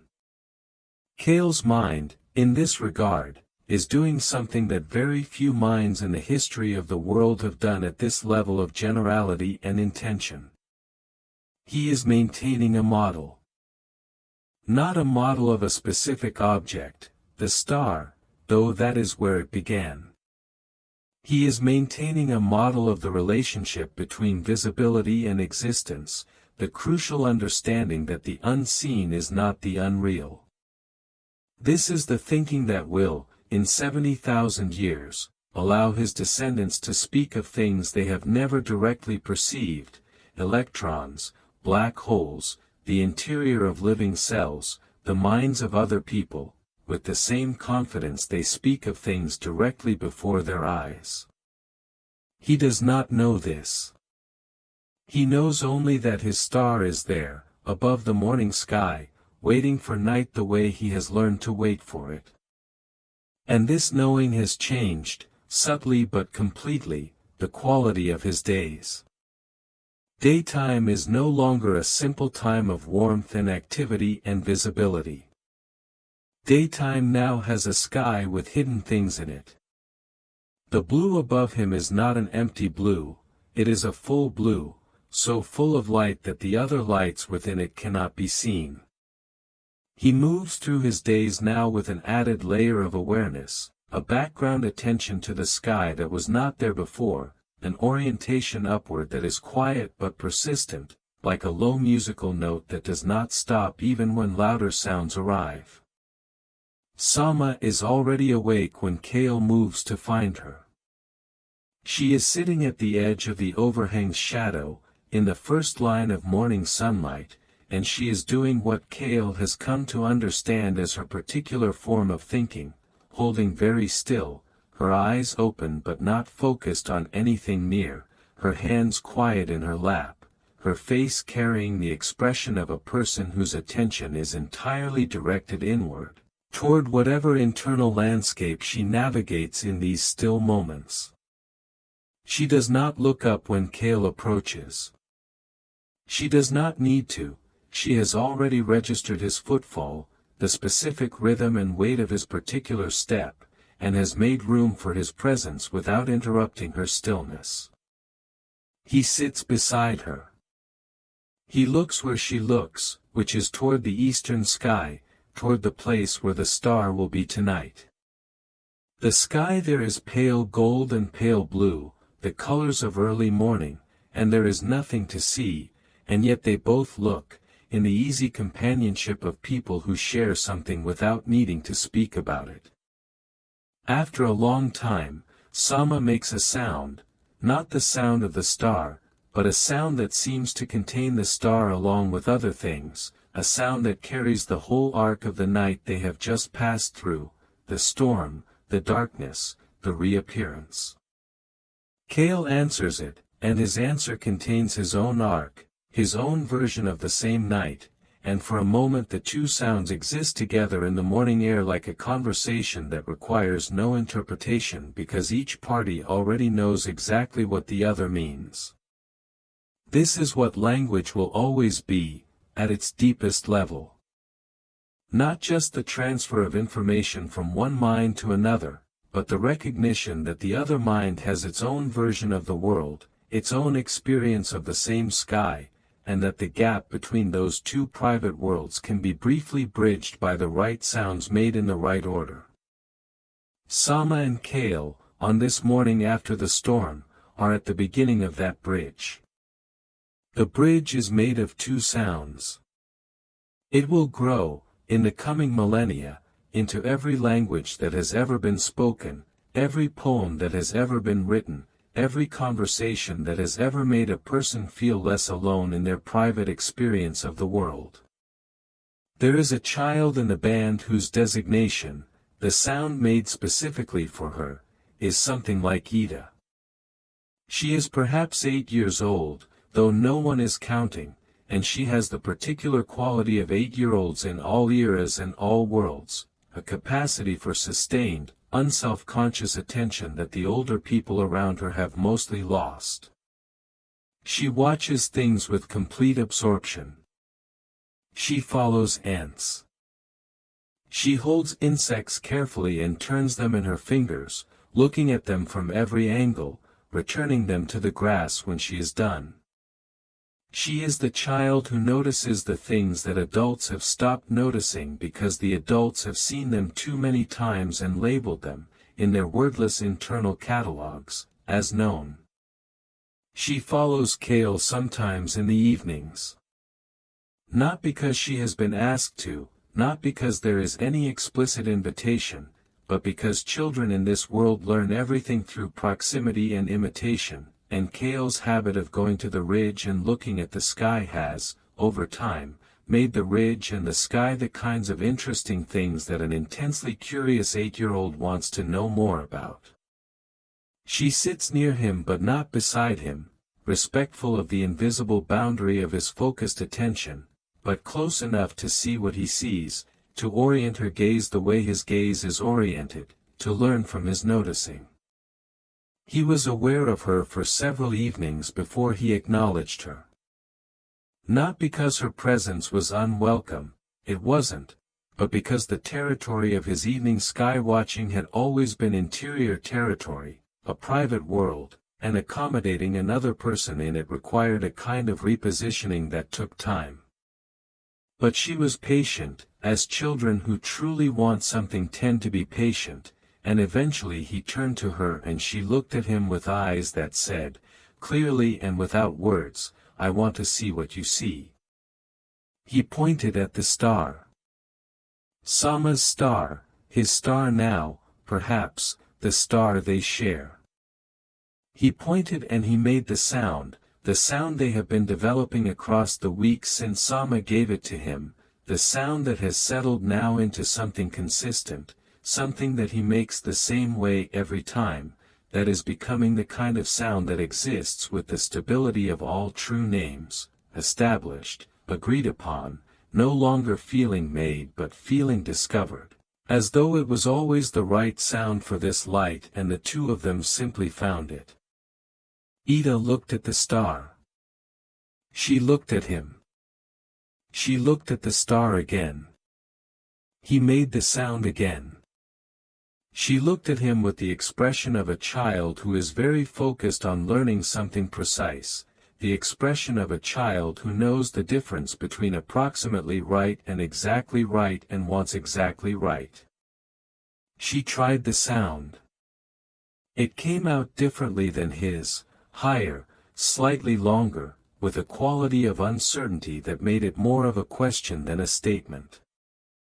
But it was clearly an attempt at the same sound, clearly aimed at the same star, clearly the action of a mind that has understood the basic principle and is now working on the execution.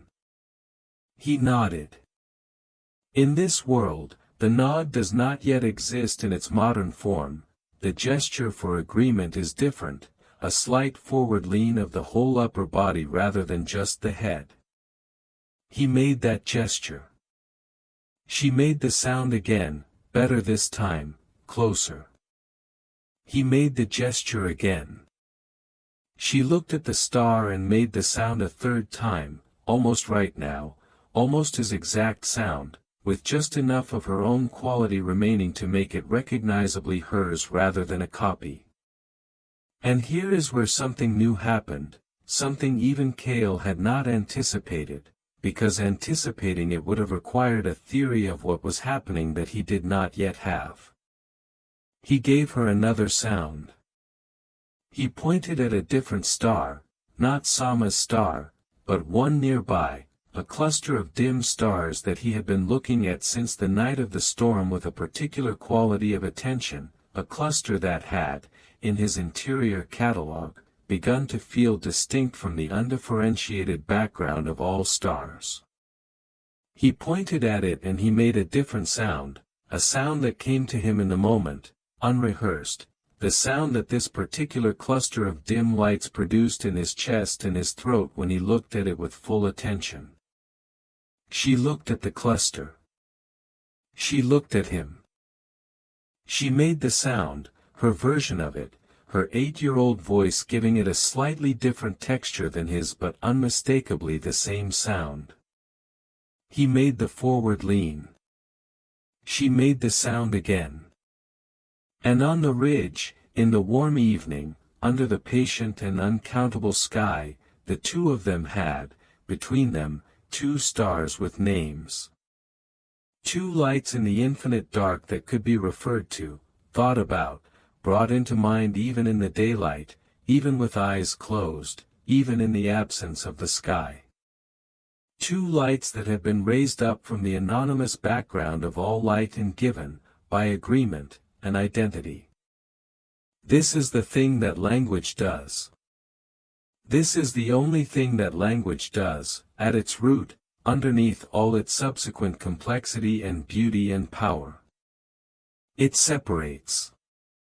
It takes the continuous, undifferentiated flow of experience and draws lines in it, boundaries around specific things, saying, this, not that. This star, not those other stars. This star, always, every night, forever. The named thing exists differently in the mind from the unnamed thing. It can be thought about in isolation. It can be compared to other named things. It can be carried in memory as a distinct object rather than as part of a background. The world, which exists independently of names, nevertheless becomes a different world once names begin to exist in it. Cale does not know any of this in these terms. But he is living it, feeling it, enacting it on this ridge under this sky on this particular cooling evening, and something in him, some deep, pre-verbal sense of what is significant, knows that what is happening is significant. He has been watching the sky his whole life.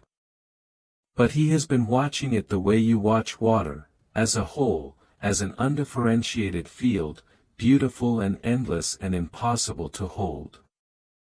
Now he is beginning to watch it differently. He is beginning to see not the sky but the stars within the sky, each one separately, each one potentially nameable, each one a thing that could be carried in a sound and shared with another mind. In the weeks that follow, Ida shares the sounds with other children. This happens naturally, without being planned or decided. Children teach each other constantly in this world, the way they teach each other everything, through play and proximity and the irresistible human desire to share something that feels important. She makes the sounds for her friends and points at the sky and they make sounds back and corrections are made and confirmations are given, and in this small, quiet, thoroughly unremarkable-looking social process, something is spreading. Not a word, not yet, a practice. The practice of giving specific sounds to specific lights in the sky. The practice of carrying the sky inside a sound. Sama knows what is happening.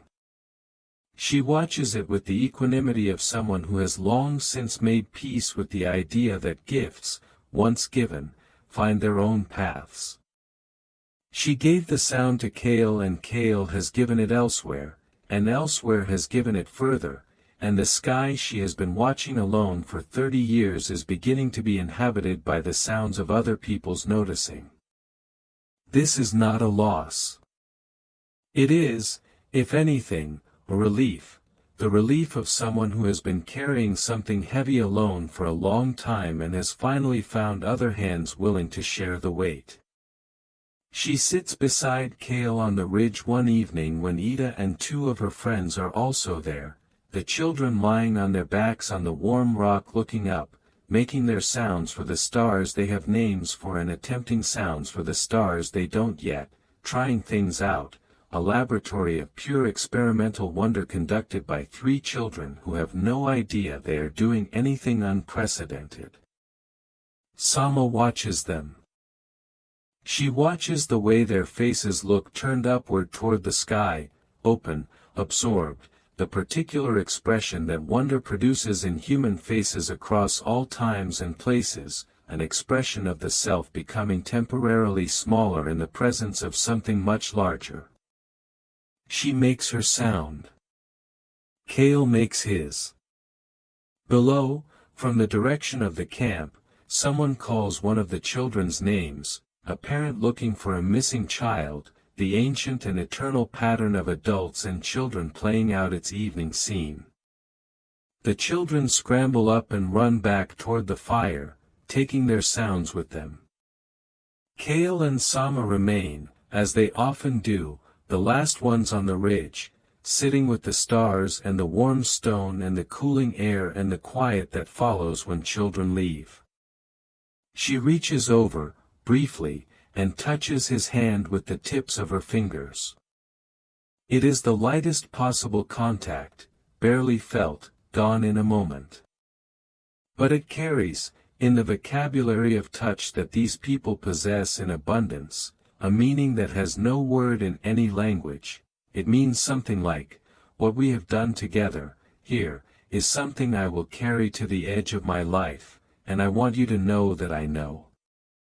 In the days that follow this evening on the ridge, Kale finds himself looking at the people around him with a slightly different quality of attention than he has brought to them before. Not more attention, he has always paid close attention to his bandmates, the kind of attention that keeps you alive in a world that requires cooperation.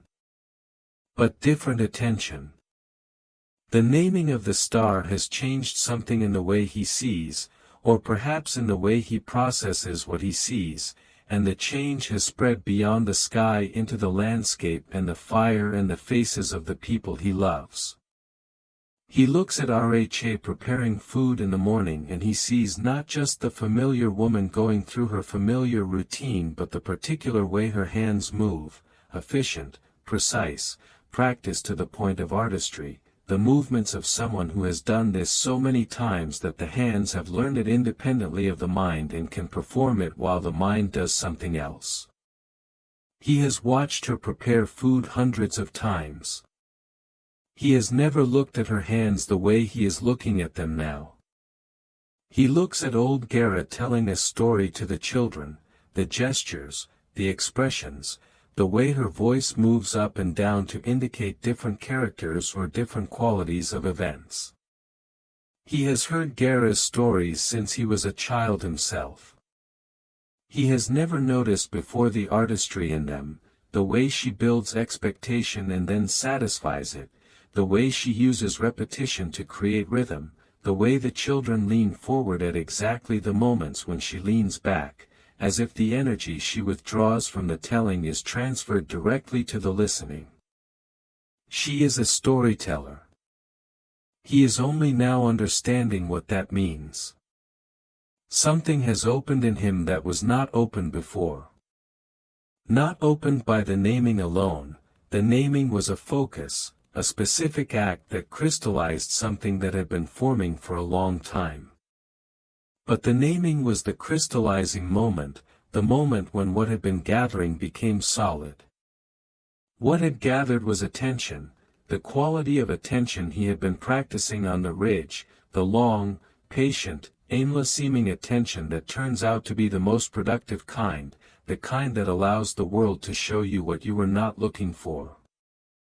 He thinks about this, without words, in the wordless way he thinks about everything, and what the thinking produces is not a conclusion but a question. Not a question he could ask in language, not yet, not for a very long time. But the shape of a question, the cognitive posture of a mind that has encountered something and recognized that it does not know why. The question is something like, what else is there that I have not been looking at? What else exists in the world around me with the same quality of consistent, nameable presence as the star, present, available, waiting for the particular kind of attention that makes a sound for it and in so doing makes it real in a new way? The answer, he will spend the rest of his life discovering, is everything. The answer is that the whole world is available to be looked at with this quality of attention. The trees with their particular forms. The animals with their particular behaviors. The people with their particular ways of being people. The weather with its patterns. The land with its geography. Everything that exists is available to be noticed, named, held in a sound, shared. The naming project, once started, does not end. There is always more to name. The world is inexhaustible. He does not know this yet. He is only at the beginning. But he is at the beginning, and the beginning is real, and the beginning contains, in potential, everything that will follow from it. If you are still awake, let yourself drift. Let the words become softer, less distinct, let them turn into something you hear at the edge of sleep rather than in the full light of waking. The stars are above you too, on the other side of whatever roof or sky you are under, burning patiently through the night. You do not need to hold any of this tightly. Let it go. Let it settle into you like warmth, like the warmth of stone that has been in the sun all day. If you're drifting now, let yourself go. Subscribe so the next story is waiting when you return. Sleep well. There is a night, perhaps 3 weeks after the storm, when Cale is awake in the deepest dark and everyone else in the band is sleeping. This happens sometimes, the waking in the middle of the night, the body rested enough to have surfaced from deep sleep but not yet ready to return to it, the mind alert in the particular, slightly unmoored way of the middle of the night mind. On other nights he has found the fire still lit, or he has simply lain still and waited for sleep to return, staring at the darkness above him until the darkness gradually becomes paler and dawn makes its quiet announcement. But tonight he rises. He rises with the slow care of someone not wanting to disturb the sleeping people around him, lifting himself from the ground in stages, pausing when any movement produces a sound, waiting until he is confident that no one has stirred. Rha sleeps on. The child sleeps between them, its small chest rising and falling with the profound regularity of infant sleep.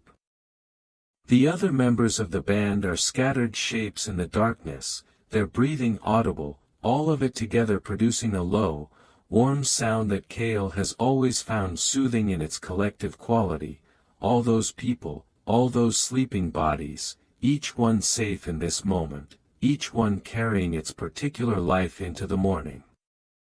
He walks to the ridge. The night around him is alive in the way the African night is always alive, insects, distant animals, the small rustlings of things unseen. He knows this darkness well enough not to be afraid of it.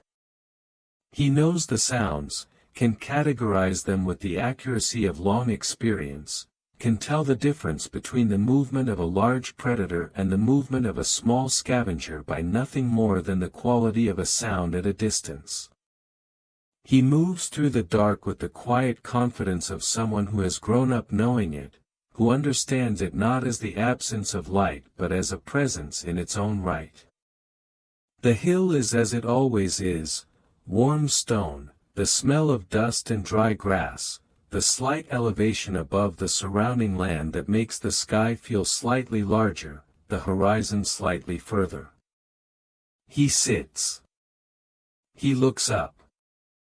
And what he sees tonight is something he has seen many times before but has never, perhaps, seen quite like this, has never looked at with the quality of attention he now brings to the sky, the attention sharpened by weeks of practice, of naming, of learning to see the parts rather than only the whole.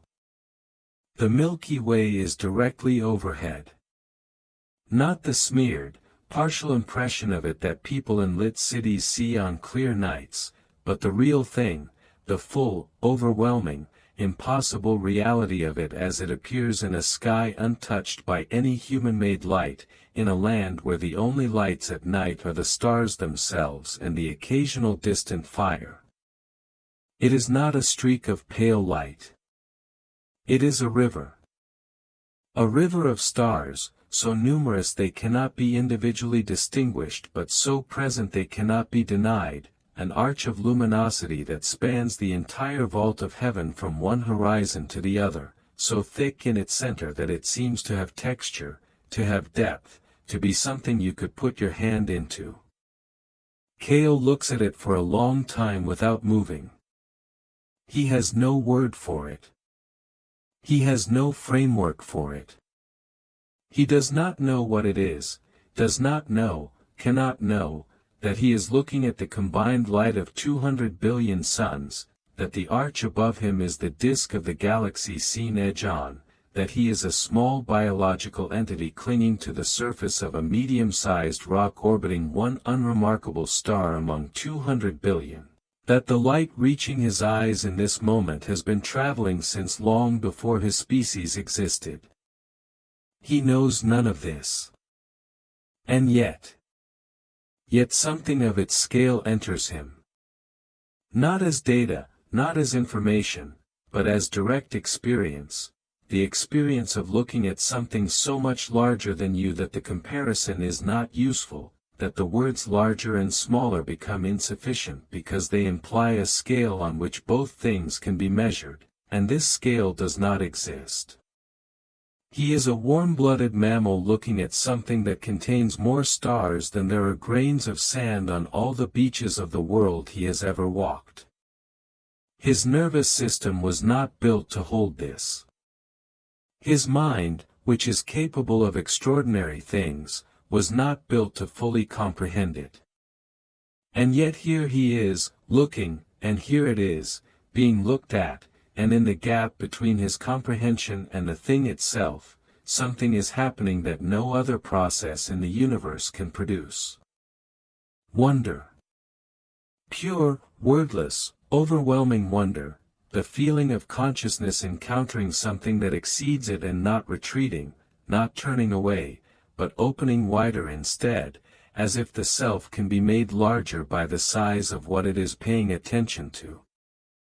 This is what Cale feels on the ridge under the Milky Way, and what he feels is not different in its essential quality from what every human being who has ever stood under a truly dark sky and looked up has felt, the shock of scale, the vertiginous sense of one's own smallness, and buried inside that smallness, paradoxically, something that feels enormous. The capacity to feel it at all. He lies down on his back. The rock is still warm, though the night is cool enough that his breath forms occasional small clouds that he can see briefly before they disperse.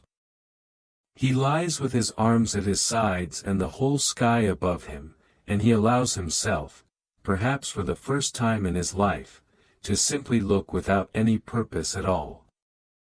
Not scanning for danger. Not locating the star that he and Sama have named. Not teaching Ida or practicing the sounds. Simply looking. Simply being a pair of eyes and a face and a body on a rock on a planet under a galaxy, doing the thing that eyes are built to do. The stars will very slowly. He knows this motion, he has felt it across every night of his life, the sky revolving as the hours pass, the stars rising in the east and setting in the west, the whole sky turning as if on a hidden pivot. He knows which stars will be where when dawn comes. He knows, in his body rather than in any formed thought, the map of the year's sky, the way certain stars mark certain seasons, the way the sky is also a calendar if you know how to read it. He knows this the way he knows the geography of his range, not because he was taught, but because he has been paying attention for his whole conscious life and the pattern has entered him. On this night, lying on his back under the Milky Way, he finds Sama's star. It is almost directly overhead now, in the high point of its nightly arc. He finds the cluster he named Pherida. He finds several others he has not yet named but has been noticing, each one beginning to acquire an identity in his mind, beginning to separate itself from the background the way faces separate themselves from a crowd once you have been looking long enough. The sky is not only vast. It is comprehensible. It is made of individual things, each one distinct, each one consistent, each one there tonight as it was there last night and will be there tomorrow night. It is chaotic and orderly at once, like the savannah itself, like the band itself, like all the worlds he has ever lived in. A falling star crosses the sky, one of those brief, brilliant scratches of light that appear without warning and are gone before you can fully register them. He watches it and then watches the sky where it was, as though it might have left a mark. It has not.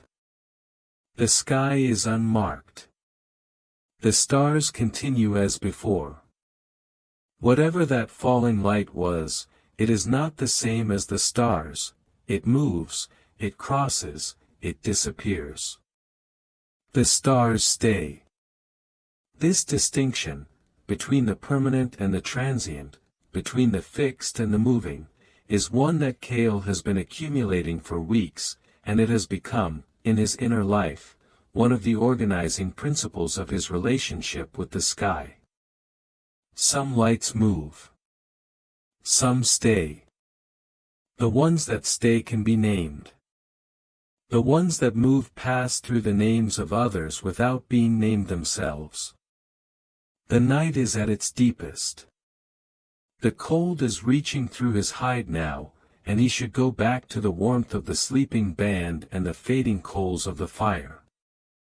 But he stays a little longer, looking up at the star river above him, feeling the rock beneath him, feeling the warm earth below that and the living continent below that and the deep, ancient mantle below that, and above him, beginning less than a hand's width above the surface of his eyes, 70,000 years of future history waiting to be lived, every name that will ever be given, every star that will ever be mapped, every mind that will ever lie on its back somewhere in the dark and look up.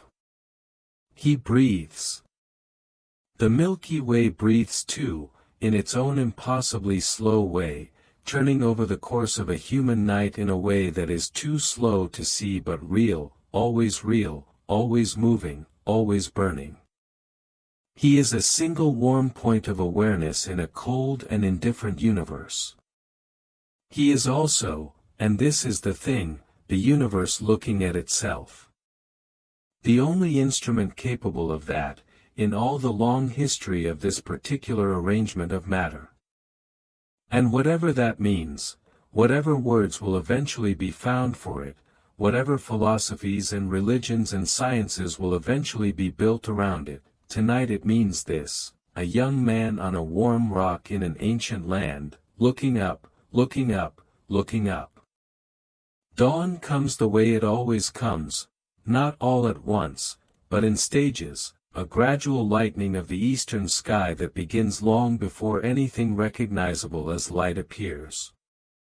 First there is a change in the quality of the darkness, a shift from pure black to something that might be called deep blue, though blue is not yet a word in anyone's vocabulary and the distinction between colors is still mostly a function of context rather than language.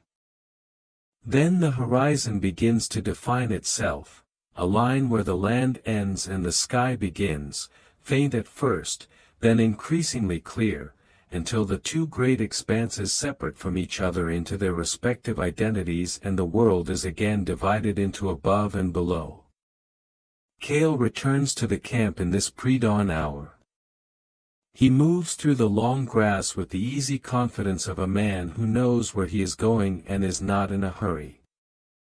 The dew has settled on everything, on the grass, on the sleeping hides, on the hair of the children who have rolled out from under their adults in the night and are now curled on the bare earth in the positions of perfect, boneless sleep that only the young can achieve. He passes through the camp quietly, stepping over people, finding his way to the spot where Rha and the child are sleeping. He lies down. Rha stirs slightly without waking, her body registering his return with the unconscious calibration of someone attuned to the presence and absence of another person. The child does not stir at all. It is at that age where sleep is so complete it resembles another state of being entirely. Kale lies on his back and looks up at the sky, which is now pale enough at the eastern horizon to have lost its stars, the light washing them away from east to west as it has washed them away every morning since stars existed. The stars are not gone. They are still there, burning steadily behind the growing brightness. They simply cannot be seen.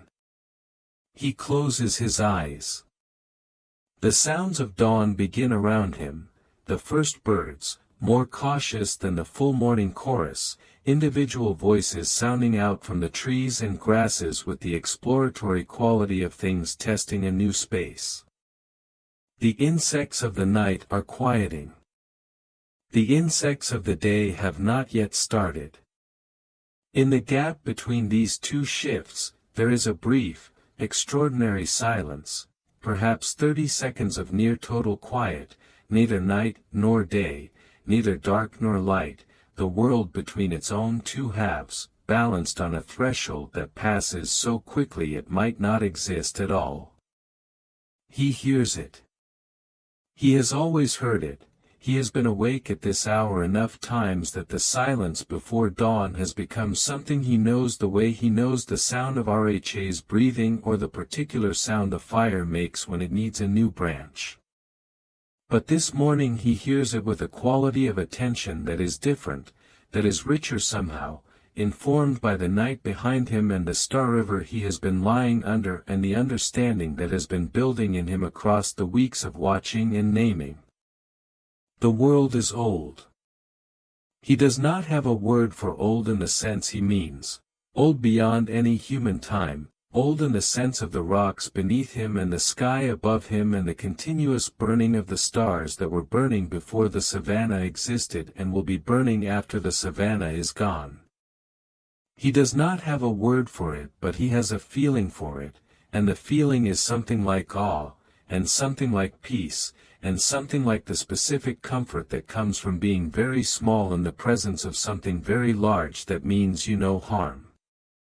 Around him the band begins to stir. Daven first, always Daven first, his hunter's body calibrated to the pre-dawn even in sleep, rising with the automatic purposefulness of a machine that knows what it is built for. Then Gara, more slowly, with the unhurried dignity of someone who has stopped being in a hurry about anything that doesn't require hurry.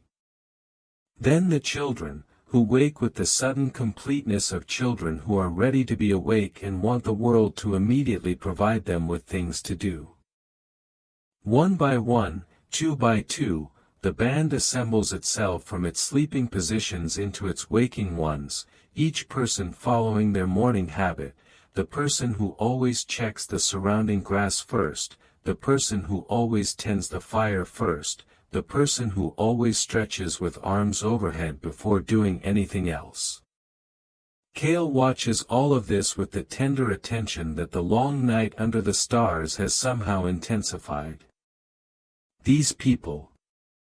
These specific, ordinary, irreplaceable people. He knows every one of their morning habits the way he knows the patterns of the stars, by long observation, by the accumulated evidence of countless mornings, by the patient practice of paying attention. And this morning, there is something slightly different in the knowing. Not different in the people, they are entirely, exactly themselves, going through their exactly themselves morning routines. Different in him. Different in the quality of his attention, which has somehow been expanded by the night, made larger by the scale of what he has been looking at, made more precise by the act of naming. He finds himself looking at Gera's face in the morning light. He has looked at Gera's face thousands of times. She is old, and her face carries the full weight of her age in its lines and its particular quality of stillness, and Cale has never thought much about it beyond registering it as Gera's face, which is a known thing and therefore as invisible as all known things tend to be. But this morning he looks at it and he sees something he hasn't seen before. Or rather, he sees something he has always seen but never looked at, the way the lines around her eyes are carved not just by years but by all the things those years contained, the losses and the decisions and the 10,000 mornings spent watching the world the way she watches it. Her face is a landscape. It has a geology. He looks at Rha beside him.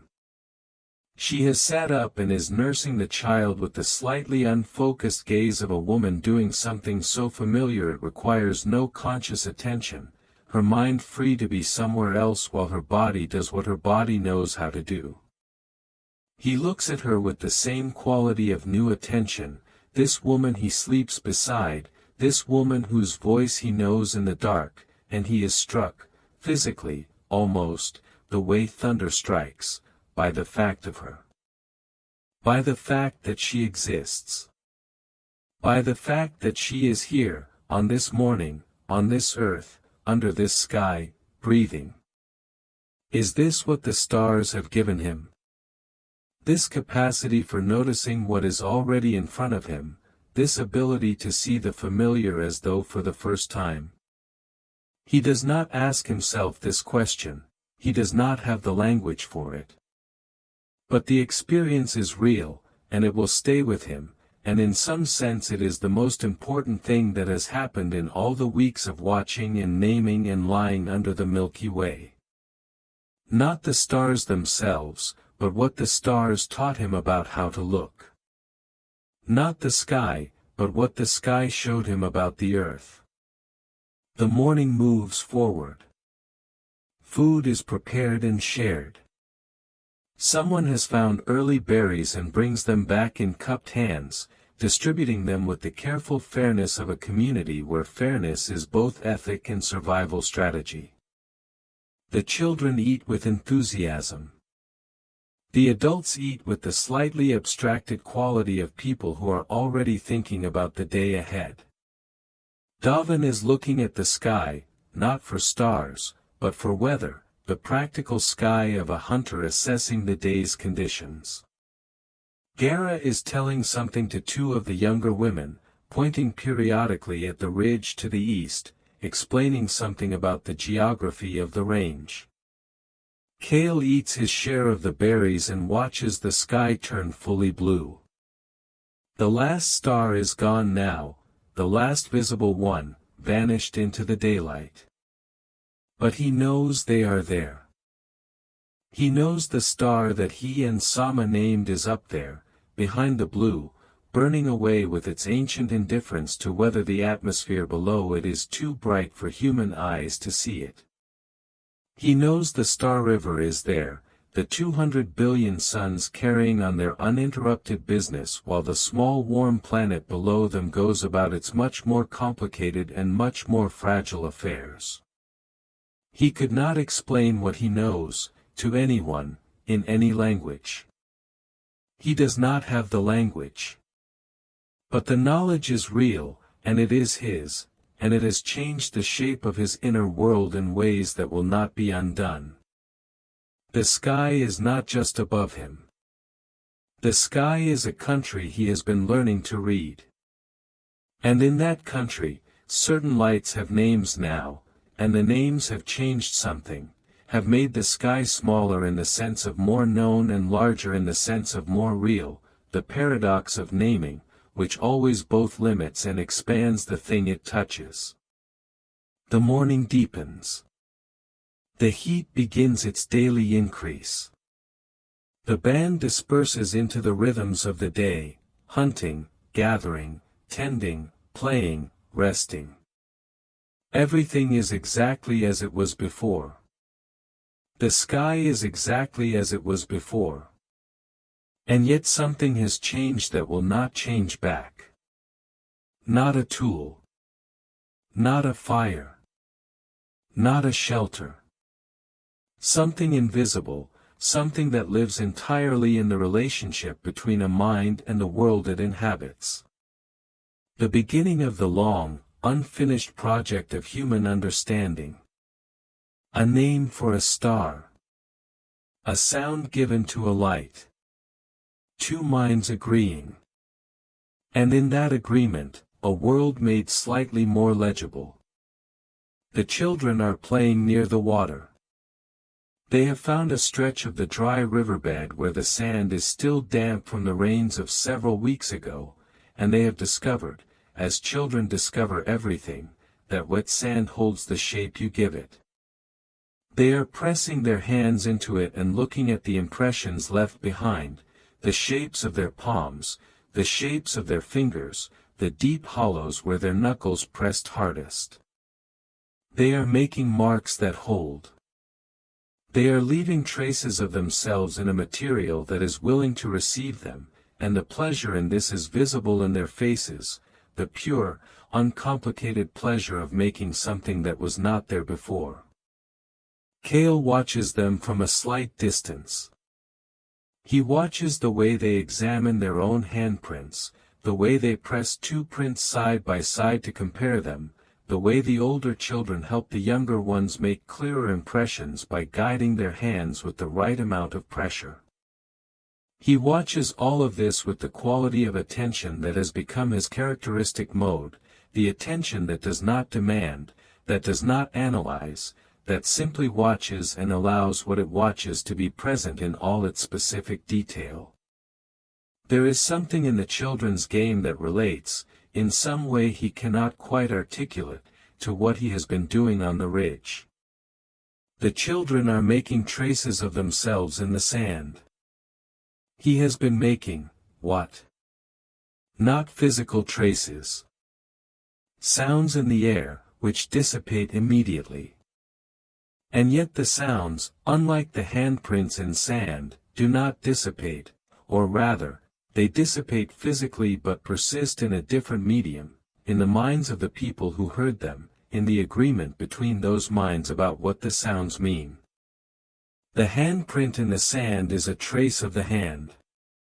The sound for the star is a trace of the noticing. Both are marks left by a conscious being on the material of the world. The sand will dry and the wind will come and the handprints will be gone. The sounds will persist, in the form of the agreements they have generated, for as long as those agreements are maintained. And agreements, Cale is beginning to understand without words for the understanding, can last longer than sand. They can be taught. They can be passed from one mind to another without degradation, each transfer potentially faithful, potentially exact, the sound carried forward intact through the generations the way certain seeds carry their exact genetic instructions through the years without deviation. He does not know the word for this. He does not have the concept of genetic fidelity, of information transmission, of cultural inheritance.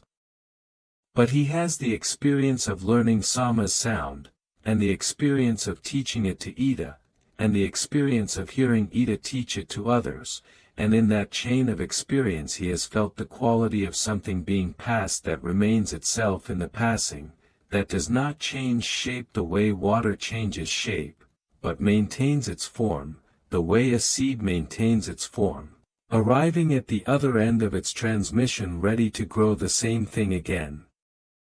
The day continues. The sun reaches its highest point and begins its long descent toward the western horizon. The heat reaches its maximum and then, imperceptibly at first, begins to release. The shadows that were shortest at midday begin their gradual lengthening, reaching in the opposite direction from morning, the day running backward in light and temperature toward the evening that will bring the stars again. And Kale, moving through his ordinary day of food and conversation and rest and the small practical tasks that keep a band alive and functional, carries the sky inside him, the named sky, the sky with its specific lights given specific sounds, the sky that has become, in the space of a few weeks, a vocabulary as well as a view. Somewhere between 1 and 2,000 years after the night that Kale and Sama named their star, a child is born in a different part of this same continent. She grows up watching the same sky, not identical, because the sky changes slowly across millennia in ways too gradual for any individual to perceive, but the same essential sky, the same stars, the same Milky Way arching overhead on clear, moonless nights. She learns the sounds for certain stars from her grandmother, who learned them from her grandmother, who learned them from her grandmother in a chain of quiet transmission that reaches back through generations beyond anyone's counting. She does not know where the names came from. She knows only that they exist, that they belong to the sky, that they are part of the inheritance her people carry. Somewhere else on this planet, in a different landmass that no one in Eastern Africa has any knowledge of, other people are doing the same thing. They are looking up. They are making sounds for lights. They are teaching children to find a particular star by pointing and making a sound and waiting until the child's eyes move to the right place, and then confirming with the forward lean of the body. The practice of naming the stars is not exclusive to one place or one people.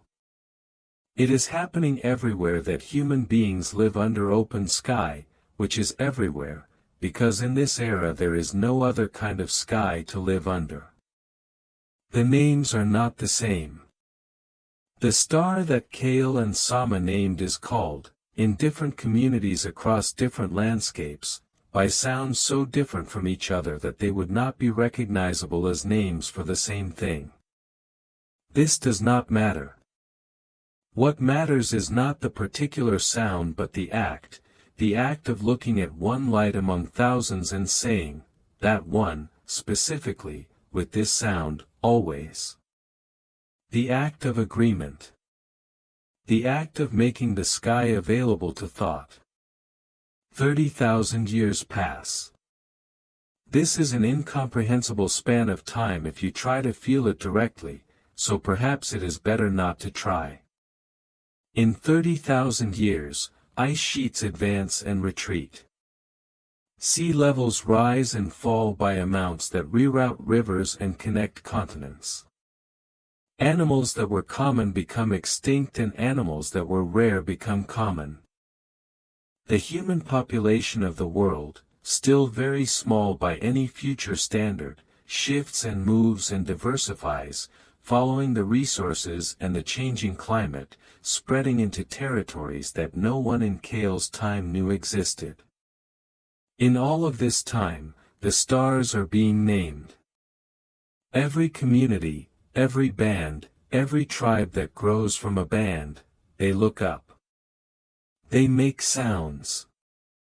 They argue over which sound is right for which star, and the arguments are resolved by consensus and carried forward, and some sounds survive and some are replaced, and the sky accumulates names the way a landscape accumulates paths, gradually, invisibly, until it is covered and you cannot imagine it without them. 40,000 years after Kale, in a broad river valley between two mountain ranges that will one day be called Mesopotamia, something new happens. The names that have been accumulating in memory, in the collective, distributed, imperfect memory of human oral tradition, begin to be written down. Not because writing was invented for the stars. Writing was invented for grain. For counting sacks of barley and jars of oil, for the practical, earthbound business of accounting that arises when communities become large enough that memory alone cannot hold all the things that need to be remembered. But once writing exists, it reaches upward, as human thought always reaches upward, and the sky becomes one of the things that are written. The first star catalogs. The first lists of stars with their names and their positions, preserved on clay tablets in marks that will survive long after the hands that made them have returned to dust.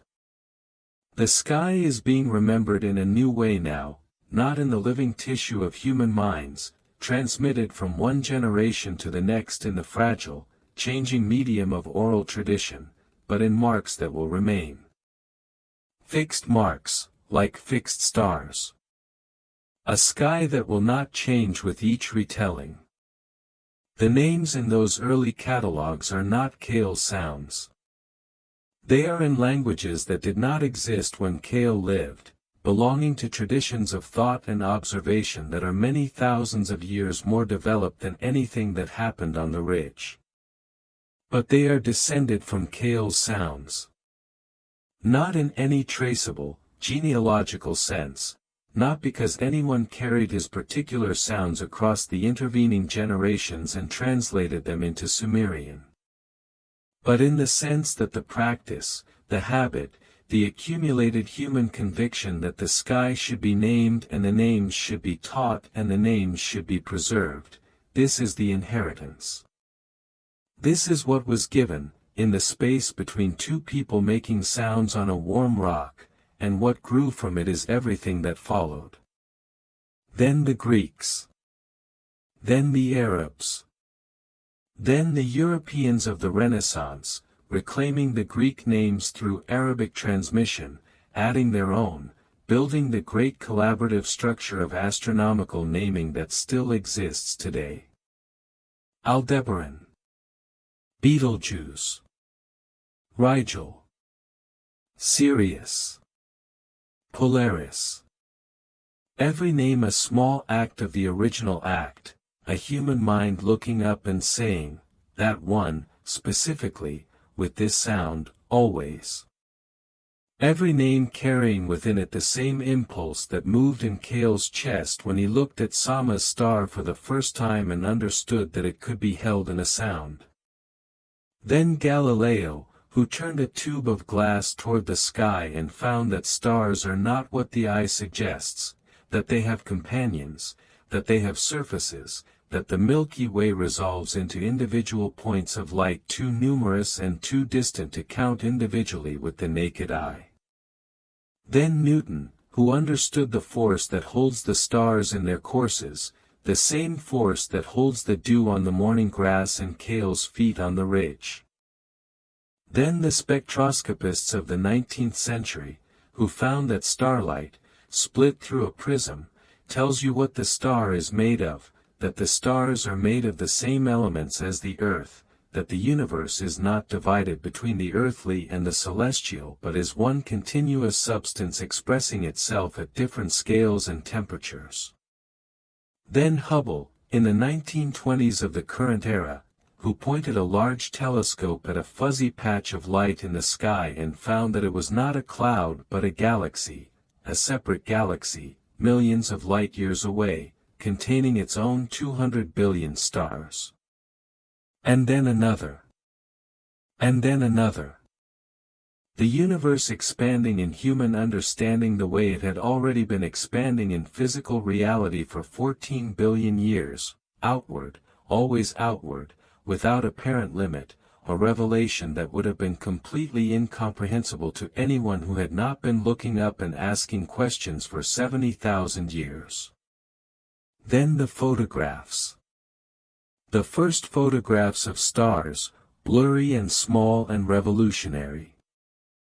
Then the Hubble Space Telescope, named, with a layering of meaning that no one in Hubble's time could have fully appreciated, for the same man, pointing at a blank patch of sky and collecting light for 10 days and finding, in that apparently empty darkness, 10,000 galaxies.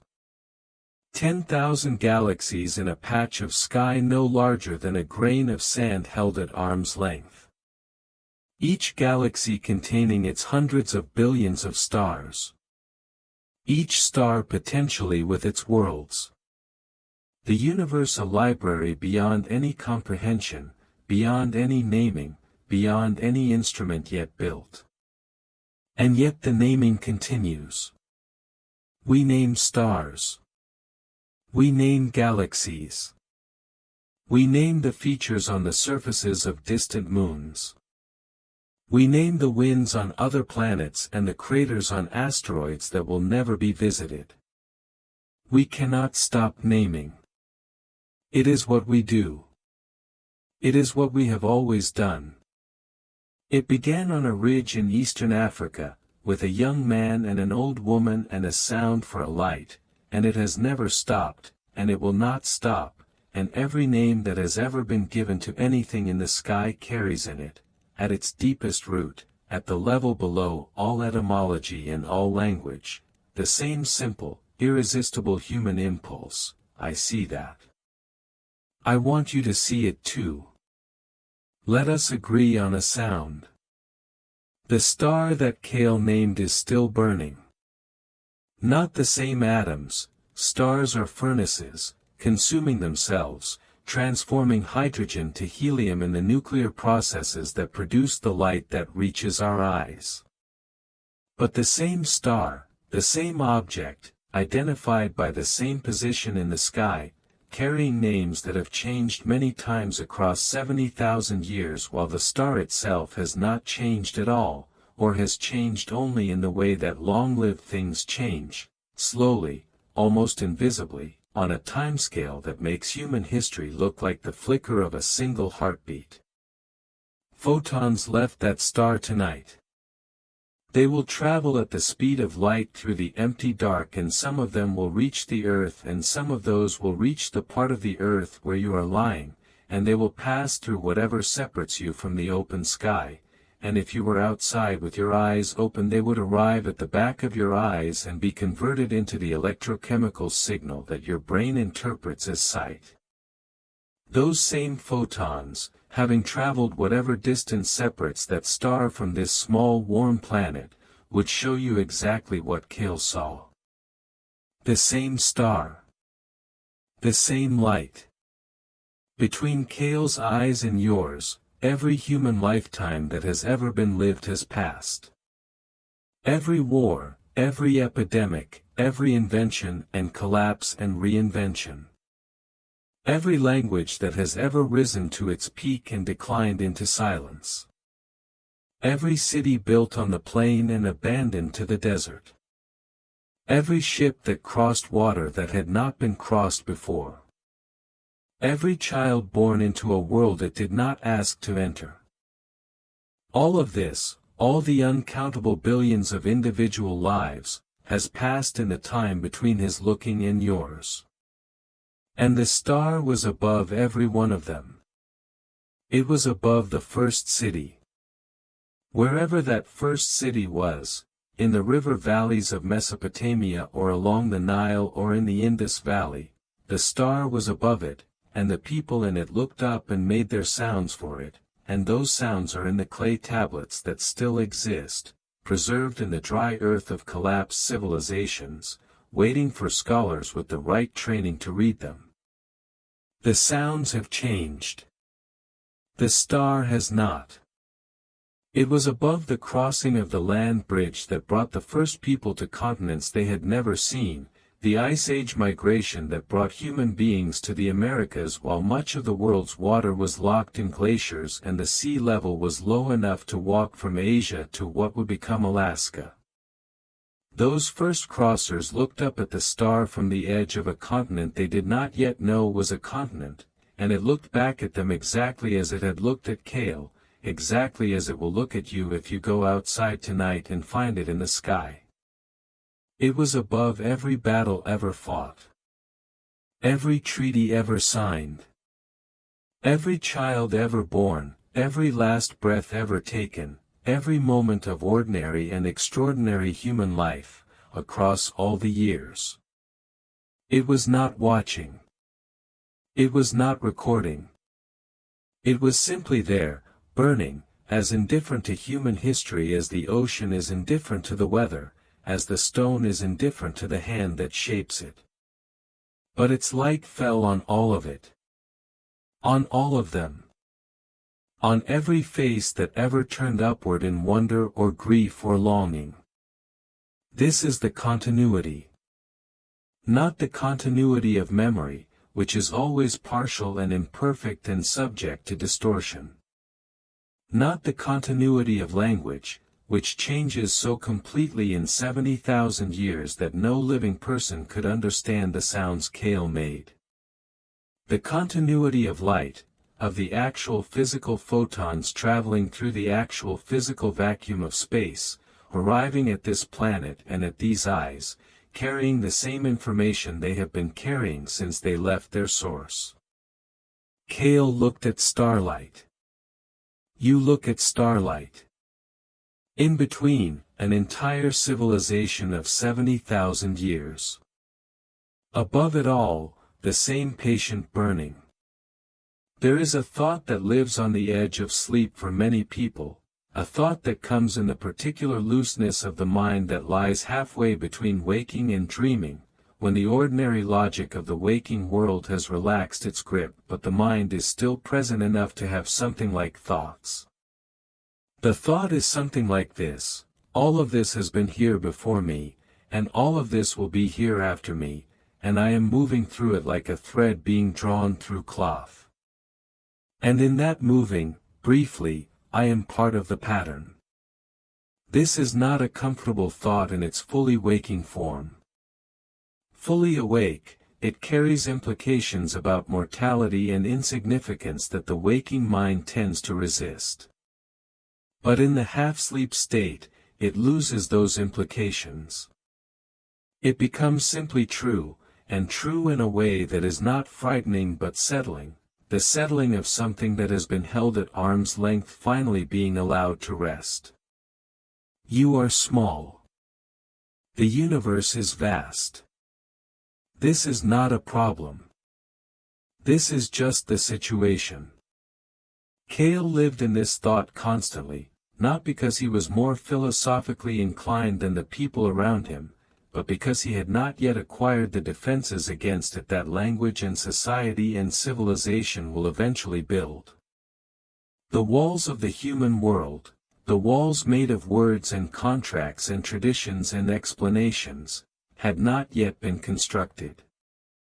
The sky was still fully present, fully unmediated, fully itself. He had nothing to put between himself and its scale. So he inhabited the scale. He lived in it the way the grass lives in the wind, not resisting, not analyzing, simply moving with what is there. The development of astronomical language, the act of naming the sky, is sometimes described in the history of science as the beginning of human astronomy. This is true, but it undersells the thing. It was also the beginning of human abstraction. The ability to give a name to something that is not present, to carry the thing in a sound and use the sound to think about the thing and discuss the thing with other people who also know the sound, this is the root of all abstract thought. Every concept that human beings have ever worked with, from justice to entropy to love to democracy, was made possible by the prior act of learning to use a sound to represent something that is not physically present. The stars were the first practice ground for this. Why the stars, specifically? Why not rivers, or animals, or mountains, all of which were also named, eventually, and all of which were also present in the daily life of early humans? The answer may lie in the stars' particular combination of qualities. They are consistent, which makes them reliable subjects for naming; they are distant, which means the name must carry them because the thing itself cannot be brought closer; they are numerous but distinguishable, which provides a manageable scope for the naming project; and they have a relationship to time and season that makes their names practically useful, which gives the practice of naming them a value beyond the merely aesthetic. The sky is a calendar. Every civilization that has ever named stars has used those names to track time, to mark the seasons, to know when to plant and when to harvest and when the rains will come and when the cold will arrive. The names are not decoration. They are tools. And this is important, because it means that the practice of naming the sky was not an intellectual luxury that could only be afforded by societies advanced enough to have leisure. It was a survival strategy, as practical as fire-making or water-finding, woven into the essential intelligence of human communities from the very beginning. Cale did not know he was building a calendar. He was not thinking about planting seasons, his band did not plant anything. But he was noticing the relationship between certain stars and certain seasons, storing that relationship in the body the way he stored all his knowledge of the landscape. The star he named was a seasonal marker, though he had no word for that. It appeared at a certain time of year and its appearance correlated with the arrival of certain rains and certain animals and certain plants. The name did not create this correlation, the correlation existed long before the name. But the name made the correlation more available to thought, more shareable, more transmissible. The name made it possible to say, to another person, when the sound for that star appears in the evening sky, this is the time when we should be in the eastern part of our range. This is how names function at their most basic level, underneath all the philosophy and the poetry. They are pointers. They say, this, not that. And once you can say this, not that, once you can distinguish one thing from everything else and give the distinction a portable form, you can reason. You can compare. You can say this star rises before that star, and so when we see this star, we know that that star will follow. You can make predictions. You can plan. You can build the elaborate, beautiful, sometimes catastrophic structure of human foresight, which is the capacity that has allowed human beings to change the world in ways that no other species has changed it. None of this was in Cale's mind as he sat on the ridge. He was not thinking about the future of his species. He was thinking about a specific light in a specific sky on a specific evening, and the sound that seemed to belong to it, and the quiet pleasure of sharing that sound with someone who understood why it mattered. The large consequences of small acts are almost always invisible to the people performing them. Cale had no idea what he was beginning. He knew only what he was doing, looking at something beautiful and wanting to hold it. There is a word in Welsh, hiraeth, that describes a longing for something that may never have existed, or that exists but cannot be reached, a homesickness for a home you have never been to or can no longer return to. It is the feeling of recognizing something as yours that you cannot have. Many languages have words for this specific feeling, this specific combination of recognition and loss, and the fact that so many languages have it suggests that it is a common human experience, that people everywhere and across all times have felt the particular ache of something beautiful that is also unreachable. What Cale felt when he looked at the stars was not quite hiraeth, but it was adjacent to it. The stars were beautiful and they were permanently out of reach. He could name them, but he could not touch them. He could watch them, but he could not follow them.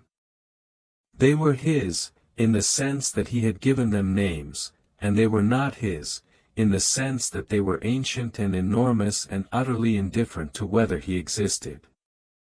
This combination, of belonging and non-belonging, of intimacy and distance, is perhaps the defining quality of the human relationship with the sky.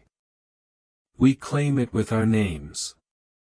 It remains unclaimed by anything we are. And yet the naming matters. The naming matters precisely because of the distance, not despite it. If you could reach the star, you would not need to name it, you could touch it, hold it, bring it into your camp and look at it in the firelight. The name exists because the thing is too far away for any other kind of possession. The name is the form that love takes when the beloved is unreachable. In this sense, every star name ever given, in every language, in every era, by every mind that ever looked up and felt the need to hold what it was seeing in something portable, is a love letter. Written in sound, addressed to a light that will never read it, and yet sent. The fire in Cale's camp has burned to embers by the time he makes his way back from the ridge on the last night of this story. The band sleeps. The savannah is still. The stars are at their highest, their arcs traced from east to west in their ancient indifference, burning away with their ancient patience, carrying their ancient light across the ancient dark. He lies down. He does not look at the sky. He is looking at the sleeping faces of the people he loves, Rha, the child, Gera's ancient stillness at the edge of his vision, the shapes of the hunters he trusts with his life. He looks at them with the quality of attention that the stars have taught him, the quality of attention that sees the familiar as if for the first time, that finds in the ordinary the same strangeness that lives in the night sky. He closes his eyes. In the darkness behind his lids, the star is still there, not visible, not present in any physical sense, but there in the way that named things are always there, present in the mind even when absent from the sky. The sound that holds it moves through him one more time, barely a breath, a gentle release, and then he is still, and then he is sleeping, and the star burns on above him through the turning night. Outside the camp, the savannah conducts its nighttime business with the thoroughness of something that does not notice its own complexity. Every animal in its range is performing the calculations of survival, the calculations of where to be and when to move and what to eat and what to avoid, and these calculations have been running, in one form or another, for longer than mammals have been mammals, longer than life has been complex enough to require them. The predators make their assessments. The prey make their evasions. The scavengers follow the predators. The decomposers follow everything, closing the loops, returning the used to the usable, making sure nothing is lost that can be reclaimed. It is a complete system. It has no gaps, no slack, no waste, everything that exists in it is food for something else, and everything that something eats becomes, eventually, something for another thing to eat. Energy moves through it in one direction, from the sun to the grass to the herbivore to the predator to the decomposer to the soil to the grass again. Matter moves through it in cycles, the same carbon and oxygen and nitrogen and phosphorus passing through body after body, through generation after generation, always in use, never truly lost.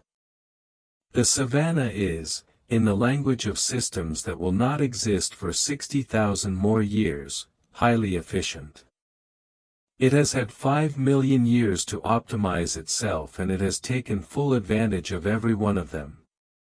In the middle of this perfectly running system, the band sleeps. Their bodies are part of it, they eat from it, they return to it, they are made of its elements and will return those elements when they are done with them.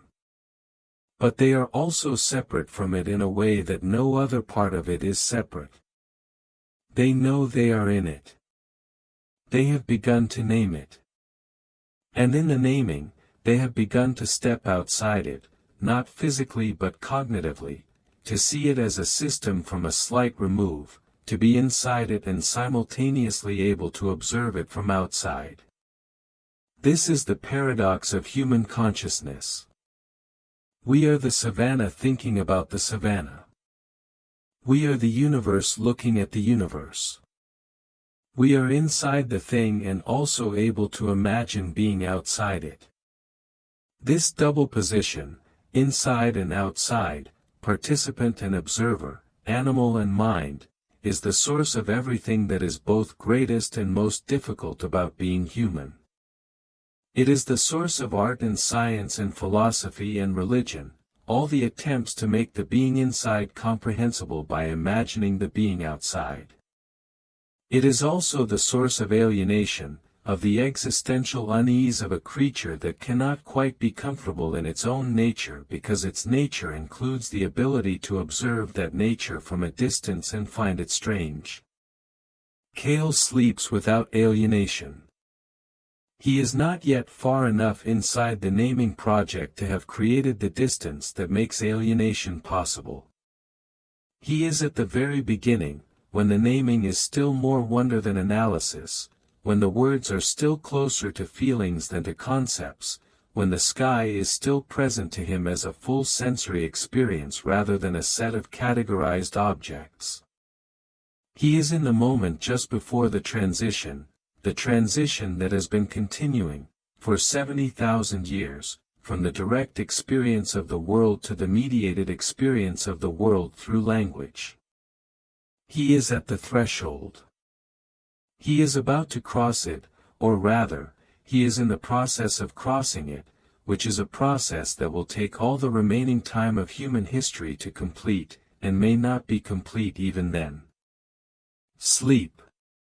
The fire is embers. The night is deep.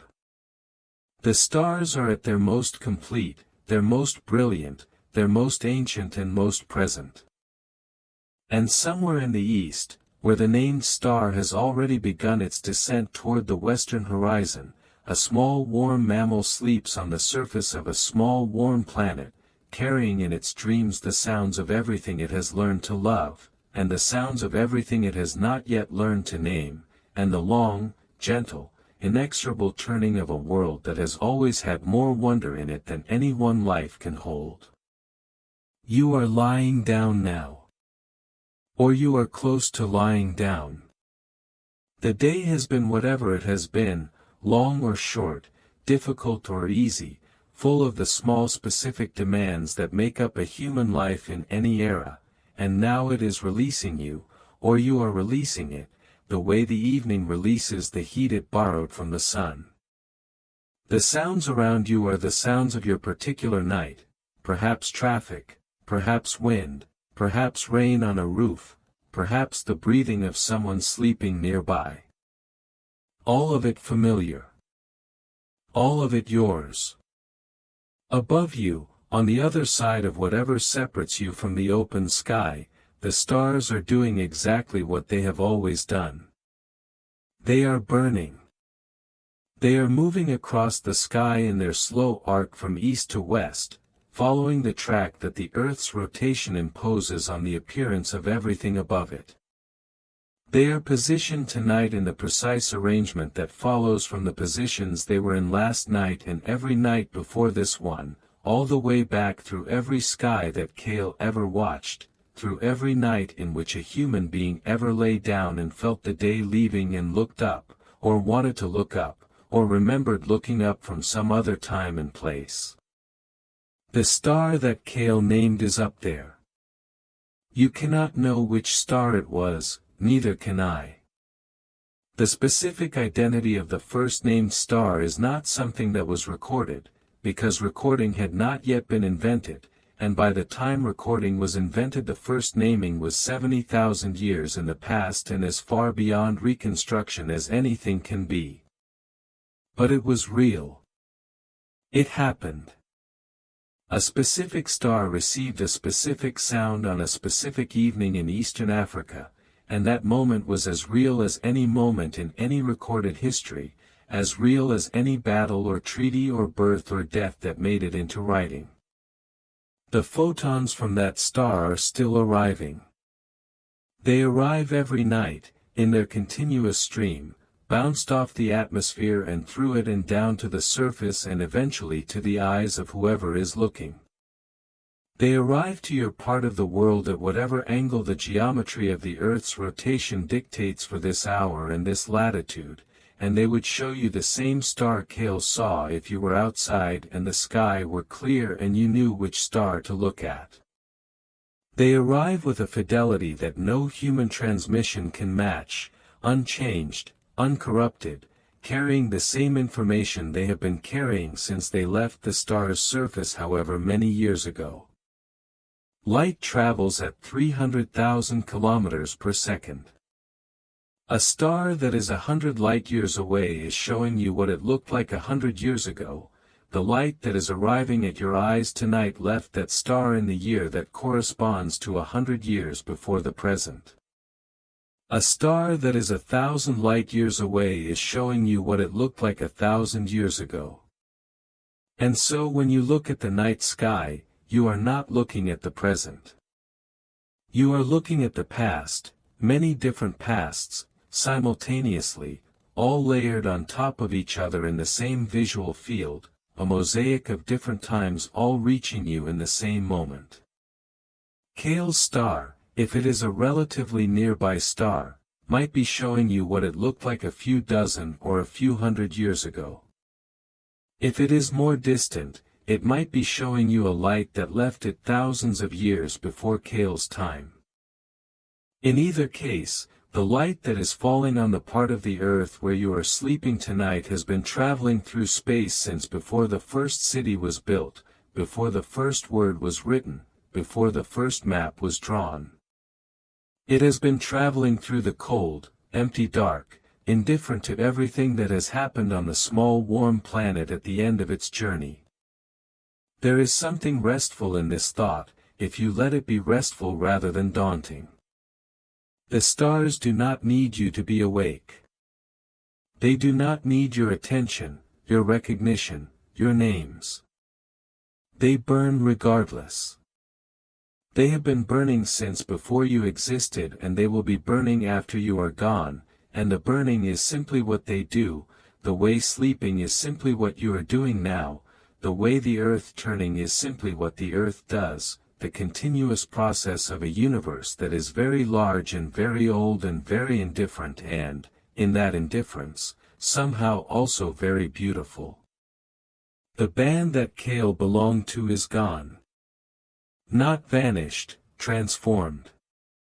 The people who descended from Kale's band, across the thousands of generations that followed, spread outward from the ancestral homeland and became, eventually, everyone. Every person alive today traces a line of descent to people who lived in that part of Africa 70,000 years ago, or thereabouts. We are all the descendants of people who looked up. We are all, in the literal biological sense, the children of people who named the stars. This is not a metaphor. The genetic evidence is clear. All living human beings share a common ancestry in a small population of people who lived in Africa during the period when the events of this story might have taken place.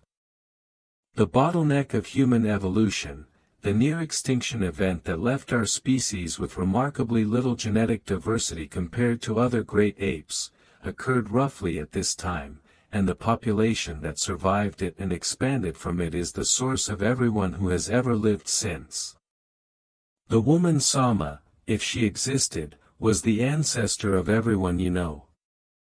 Kale, if he existed, was the ancestor of everyone you have ever loved. And what they passed on was not only genes. They passed on the practices of naming, of teaching, of sharing knowledge across generations, of preserving in portable form the things that cannot be carried any other way. The practice of giving sounds to lights, which became the practice of giving sounds to ideas, which became language, which became writing, which became the accumulated inheritance of human thought, which became the knowledge that allows us to understand the very stars that started the whole process. It is circular in the way that good things are circular, the beginning feeding the end feeding the beginning, the first naming enabling the later understanding that illuminates the first naming, the wonder that produced the science that explains the wonder. You are lying in the middle of all of this. Not at the end, there is no end in sight. Not at the beginning was 70,000 years ago on a warm rock in eastern Africa.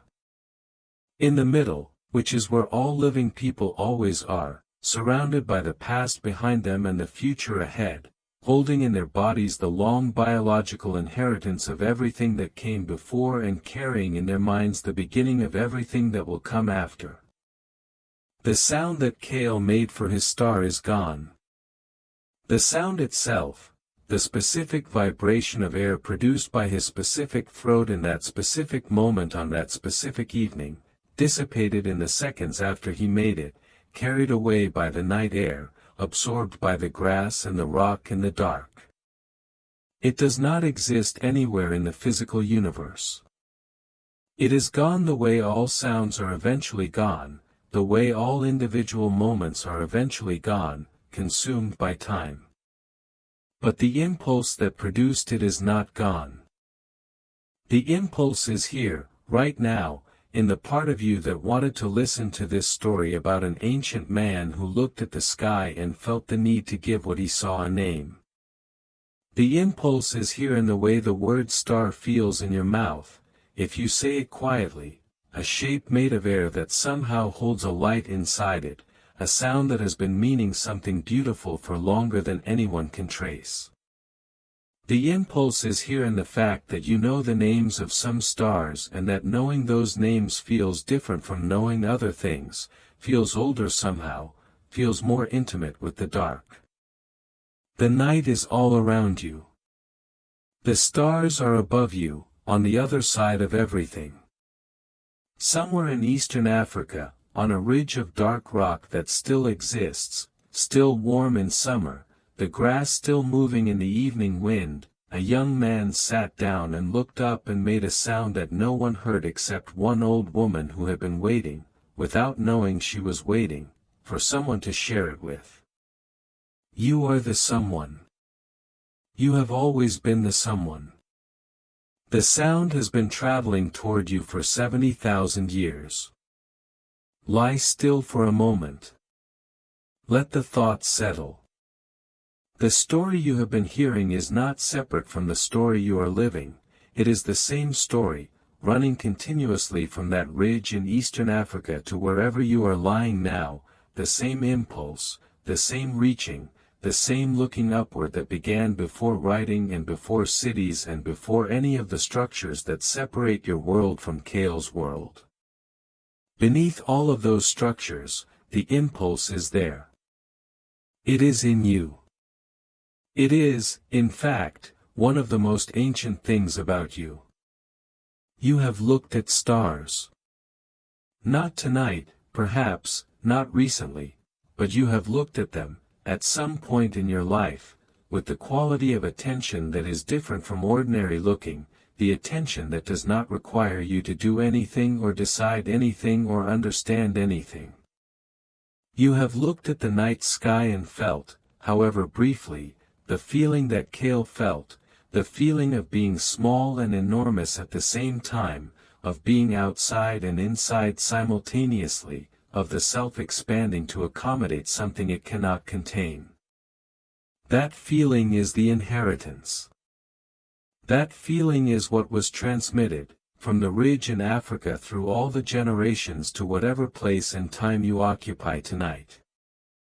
Not the specific sounds, those changed beyond recognition long ago. Not the specific stars that were named, no one can trace which specific lights first received human sounds in that first era of naming. But the feeling, the relationship, the quality of attention that the sky calls forth in the looking, this was transmitted, and it arrived, and it is in you now, as you lie in the dark with the story settling into you like warmth. The night is very quiet at this hour. Or it is as quiet as your particular night can be, filtered through the particular sounds of your particular place, modified by whatever distances separate you from the outdoor world, carried through whatever walls or ceilings or atmosphere lies between you and the open sky. But underneath the sounds of your world, there is still the sound that underlies all sounds, the fundamental silence that was there before any of the noise, the silence in which the stars burn, the silence that is the acoustic equivalent of the dark, the baseline condition of the universe when it is not disturbed by the remarkable and temporary project of biological life. Rest in that silence. Let it be around you the way the dark is around you, the way the warmth of the bed or the ground beneath you is beneath you. You are held. The earth is holding you with the same gravity that held Kale on his ridge, the same force that holds the stars in their courses, the same fundamental fact of mass attracting mass that has been operating since the first moments of the universe. You are in relationship with everything, with the star, with Kale, with the 10 billion years of stellar history that produced the atoms in your body, with the savanna grass that grew above the bones of people who looked at the same sky and felt what you have felt tonight. The star burns on. You breathe. The night continues its patient turning, carrying you gently from one moment into the next, the way it has always carried everything, without hurry, without preference, with the absolute reliability of the physical universe doing what physical universes do. And you, in your warm and particular corner of this small planet, are being carried with it. You do not need to steer. You do not need to navigate. The night knows where it is going, and it will bring you, gently, to the morning. There is a game that very young children play, in all cultures, in all times, a game so universal that it appears before language is fully formed, in the earliest months of a child's cognitive development. The game has no name, though it has been studied and catalogued and described with great precision by researchers who understand its significance. It goes like this: the child points at something, and looks at the nearest adult, and waits. The adult looks at what the child is pointing at and says the word for it. The child looks at the thing, looks at the adult, and tries to make the sound. It does not matter whether the first attempt is correct. It is an attempt, and the attempt is the point. This game is called joint attention. It requires two things that, in the history of animal cognition, are not as common as they might seem: the ability to follow another being's gaze to determine what they are attending to, and the interest in sharing that attention rather than simply having it. Most animals do not do this. They can follow a gaze, dogs and great apes are quite good at it, but they do not seem to care about sharing what the gaze finds. The human interest in sharing attention is different in degree to the point of being different in kind. We are compelled, from our earliest months, to show other people what we see and to see what other people see. We cannot help it. Kale pointing at the star. Sama making the sound. This is joint attention at the most fundamental level, two minds orienting to the same object and sharing their orientation. It is the same game the infant plays, pointing at the ceiling light and waiting for the adult to say the word. The same impulse, the same mechanism, the same universal human need to share the contents of attention with another person. It was present in Kale exactly as it is present in every child who has ever lived, because it is part of what we are, woven into the architecture of our social cognition before language was built on top of it. What language adds to joint attention is the ability to perform it at a distance. Without language, you can only share attention to things that are present, you can only point at what is currently there to be pointed at. With language, you can share attention to things that are absent, things that existed in the past, things that exist only in the imagination. The star that Kale and Sama named could be shared between them even in daylight when the star was invisible. The name was not just a pointer, it was a carrying vessel, able to transport the star from the sky into the middle of a conversation about the dry season, into the context of a plan for the coming months, into the mind of a child who had never yet had occasion to look in the right direction at the right time. This is the revolution. Not the naming itself, the carrying. The ability to detach information from the moment and the place in which it was gathered and transport it through time and space to another mind in another moment and another place. This is what makes human communication categorically different from all other animal communication. We are not just sharing what is here and now. We are sharing everything, everything that has ever been, everything that has ever been understood, everything that anyone has ever thought, in the form of sounds and marks that carry the thought beyond the body of the thinker into the world where other thinkers live. The night sky was the ideal training ground for this because of its particular structure. It is vast but ordered. It is inaccessible but observable. It rewards long attention and careful memory. And it is the same everywhere, the same sky visible from every part of the earth, the same stars available to every human eye that has ever looked upward.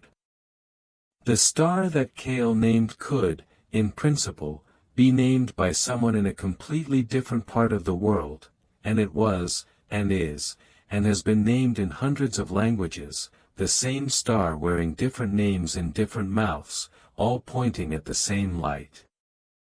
The sky is the first shared object of human attention. The first thing that everyone could be shown, regardless of where they lived. As language grew, in the millennia after Kale, the sky grew with it. The names became more elaborate.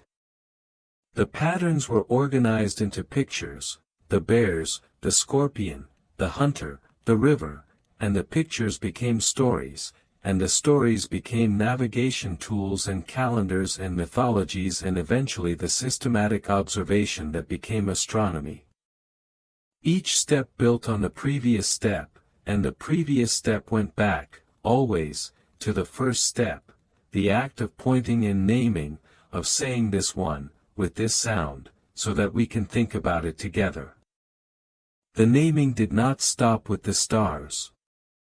Having learned to name the sky, human minds began to name everything else with the same thoroughness, the same compulsive need to separate the named from the unnamed, to bring the world into the shareable space of language. Animals got names, and then the parts of animals, and then the qualities of parts of animals. Plants got names.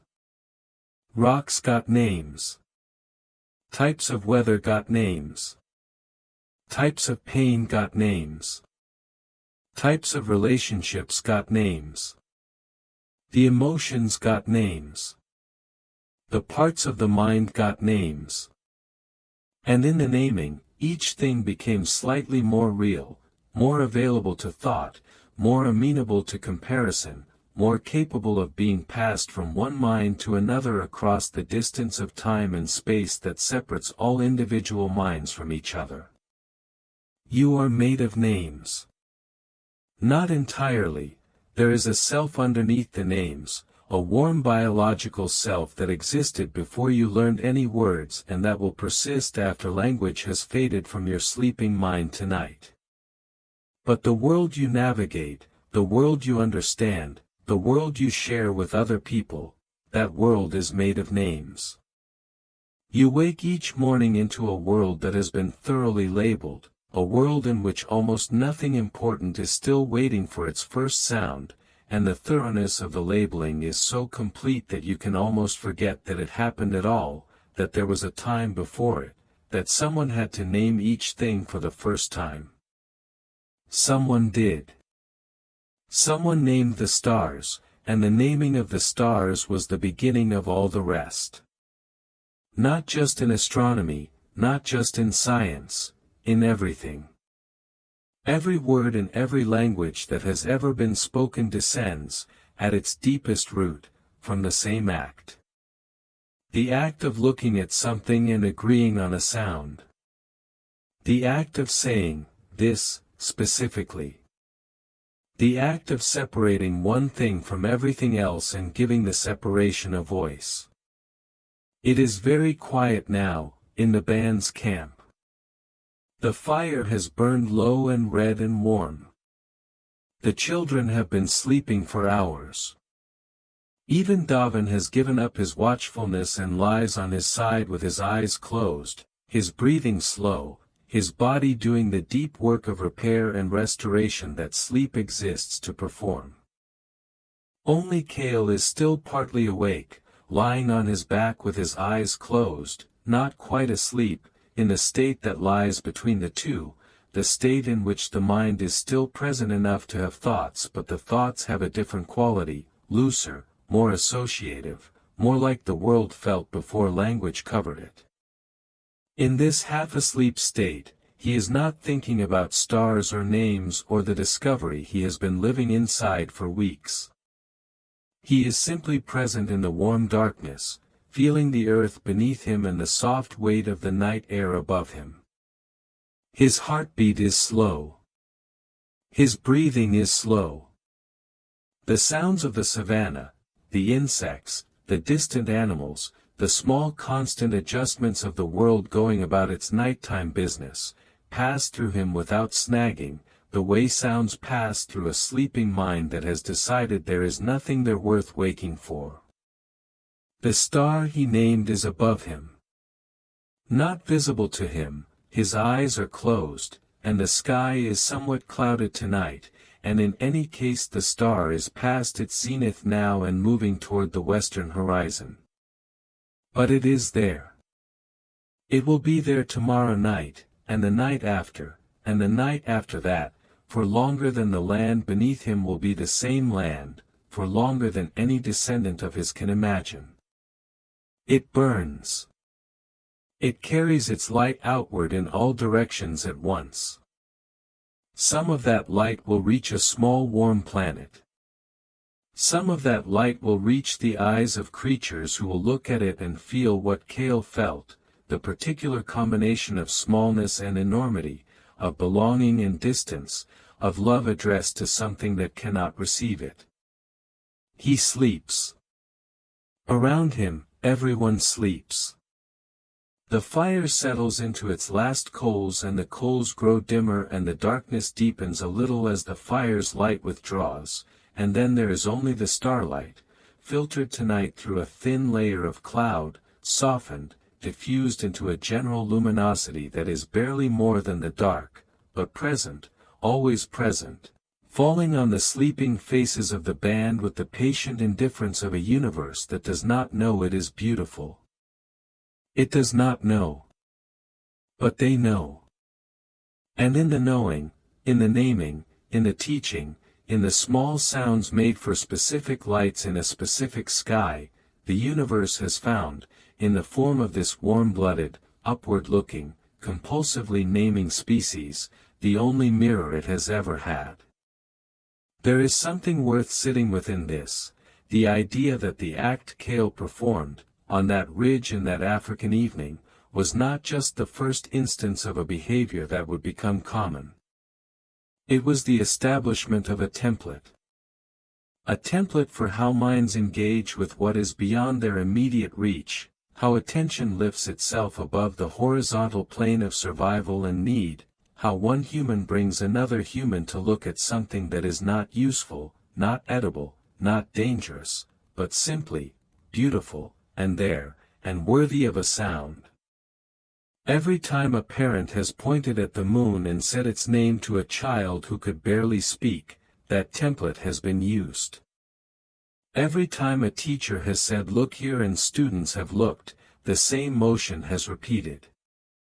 Every time a scientist has written down a symbol for something no one can see and invited other scientists to reason with it, the template has extended itself further into the abstract. The template is shared attention to something outside both of us, given a name that belongs to neither of us but that we both can use. This is the grammar of human culture at its most fundamental. Not the grammar of sentences, the grammar of what it means to live together in a world of named things, to inhabit not just a physical landscape but a semantic one, a landscape in which every significant object and event and quality has been given a handle, a sound by which it can be grasped and passed between minds like a physical object passed between hands. Cale did not invent language. Language was already present, in some form, in the minds and mouths of his band, the social calls, the warning sounds, the simple designations that any group of intelligent social animals develops to coordinate their lives together. What Cale did was something more specific, and in some ways more difficult.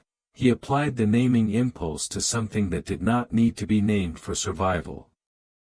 He named something purely because he was paying attention to it, and paying attention to it had made it significant, and significance demanded, in whatever neural architecture he possessed, some form of expression. The name was the expression. The expression was the beginning of everything that followed. The savanna at night has no particular interest in human events. This is part of its character, perhaps the most distinctive part, the part that separates it from all the landscapes that will come after it in human experience, all the landscapes shaped and managed and altered by the species that began its intellectual life looking up from its edges. The savanna was here before us and it will be here after us, and its rhythms are older than our rhythms, and it keeps its own counsel, unchanged by our naming of it. In the hours before dawn, the savanna undergoes a kind of transition that is easier to feel than to describe. The temperature drops to its lowest point of the night, not cold, exactly, but cool enough that the difference from the day is pronounced, cool enough that a sleeping body curls slightly toward itself, that the animals and the grass shift position to conserve warmth.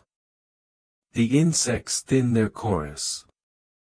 The large nocturnal animals have made their kills and are eating or have eaten and are resting.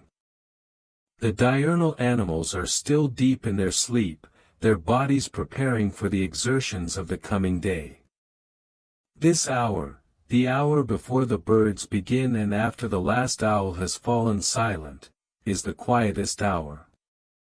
Not silent, exactly, because the savanna is never truly silent, but quieter than any other hour, the sound reduced to its minimum, the ambient noise floor dropping to something that approaches silence from below, that you can hear the way you can hear your own heartbeat in a room with no other sounds. This is the hour that Cale has been awake in, on this ridge, looking at the Star River. This is the hour that belongs, in some deep way, to the act of looking up. Below the ridge, the camp sleeps on. 43 people and their dogs, arranged on the earth in the postures of deep rest, their bodies at their most vulnerable and also their most trusting, the trust placed not only in each other, not only in the vigilance of whoever is nominally on watch, but in the whole accumulated intelligence of the band about this place and this night and the likelihood of danger. They sleep here because experience has told them it is safe to sleep here, and that accumulated safety is itself a kind of knowledge, the knowledge of the environment that lives in the body rather than the mind. The grasses near the camp are bent slightly from the passage of large animals earlier in the evening. A path of that bending leads away to the north, where a family group of elephants passed through at dusk, moving with the quiet purposefulness of large animals that have places to be and know how to get there. Their tracks are visible in the soft ground near the seasonal waterway, deep, perfectly circular depressions filled partly with water that has seeped in from the saturated soil, each one a small temporary world of its own, inhabited already by insects that found it in the night and laid their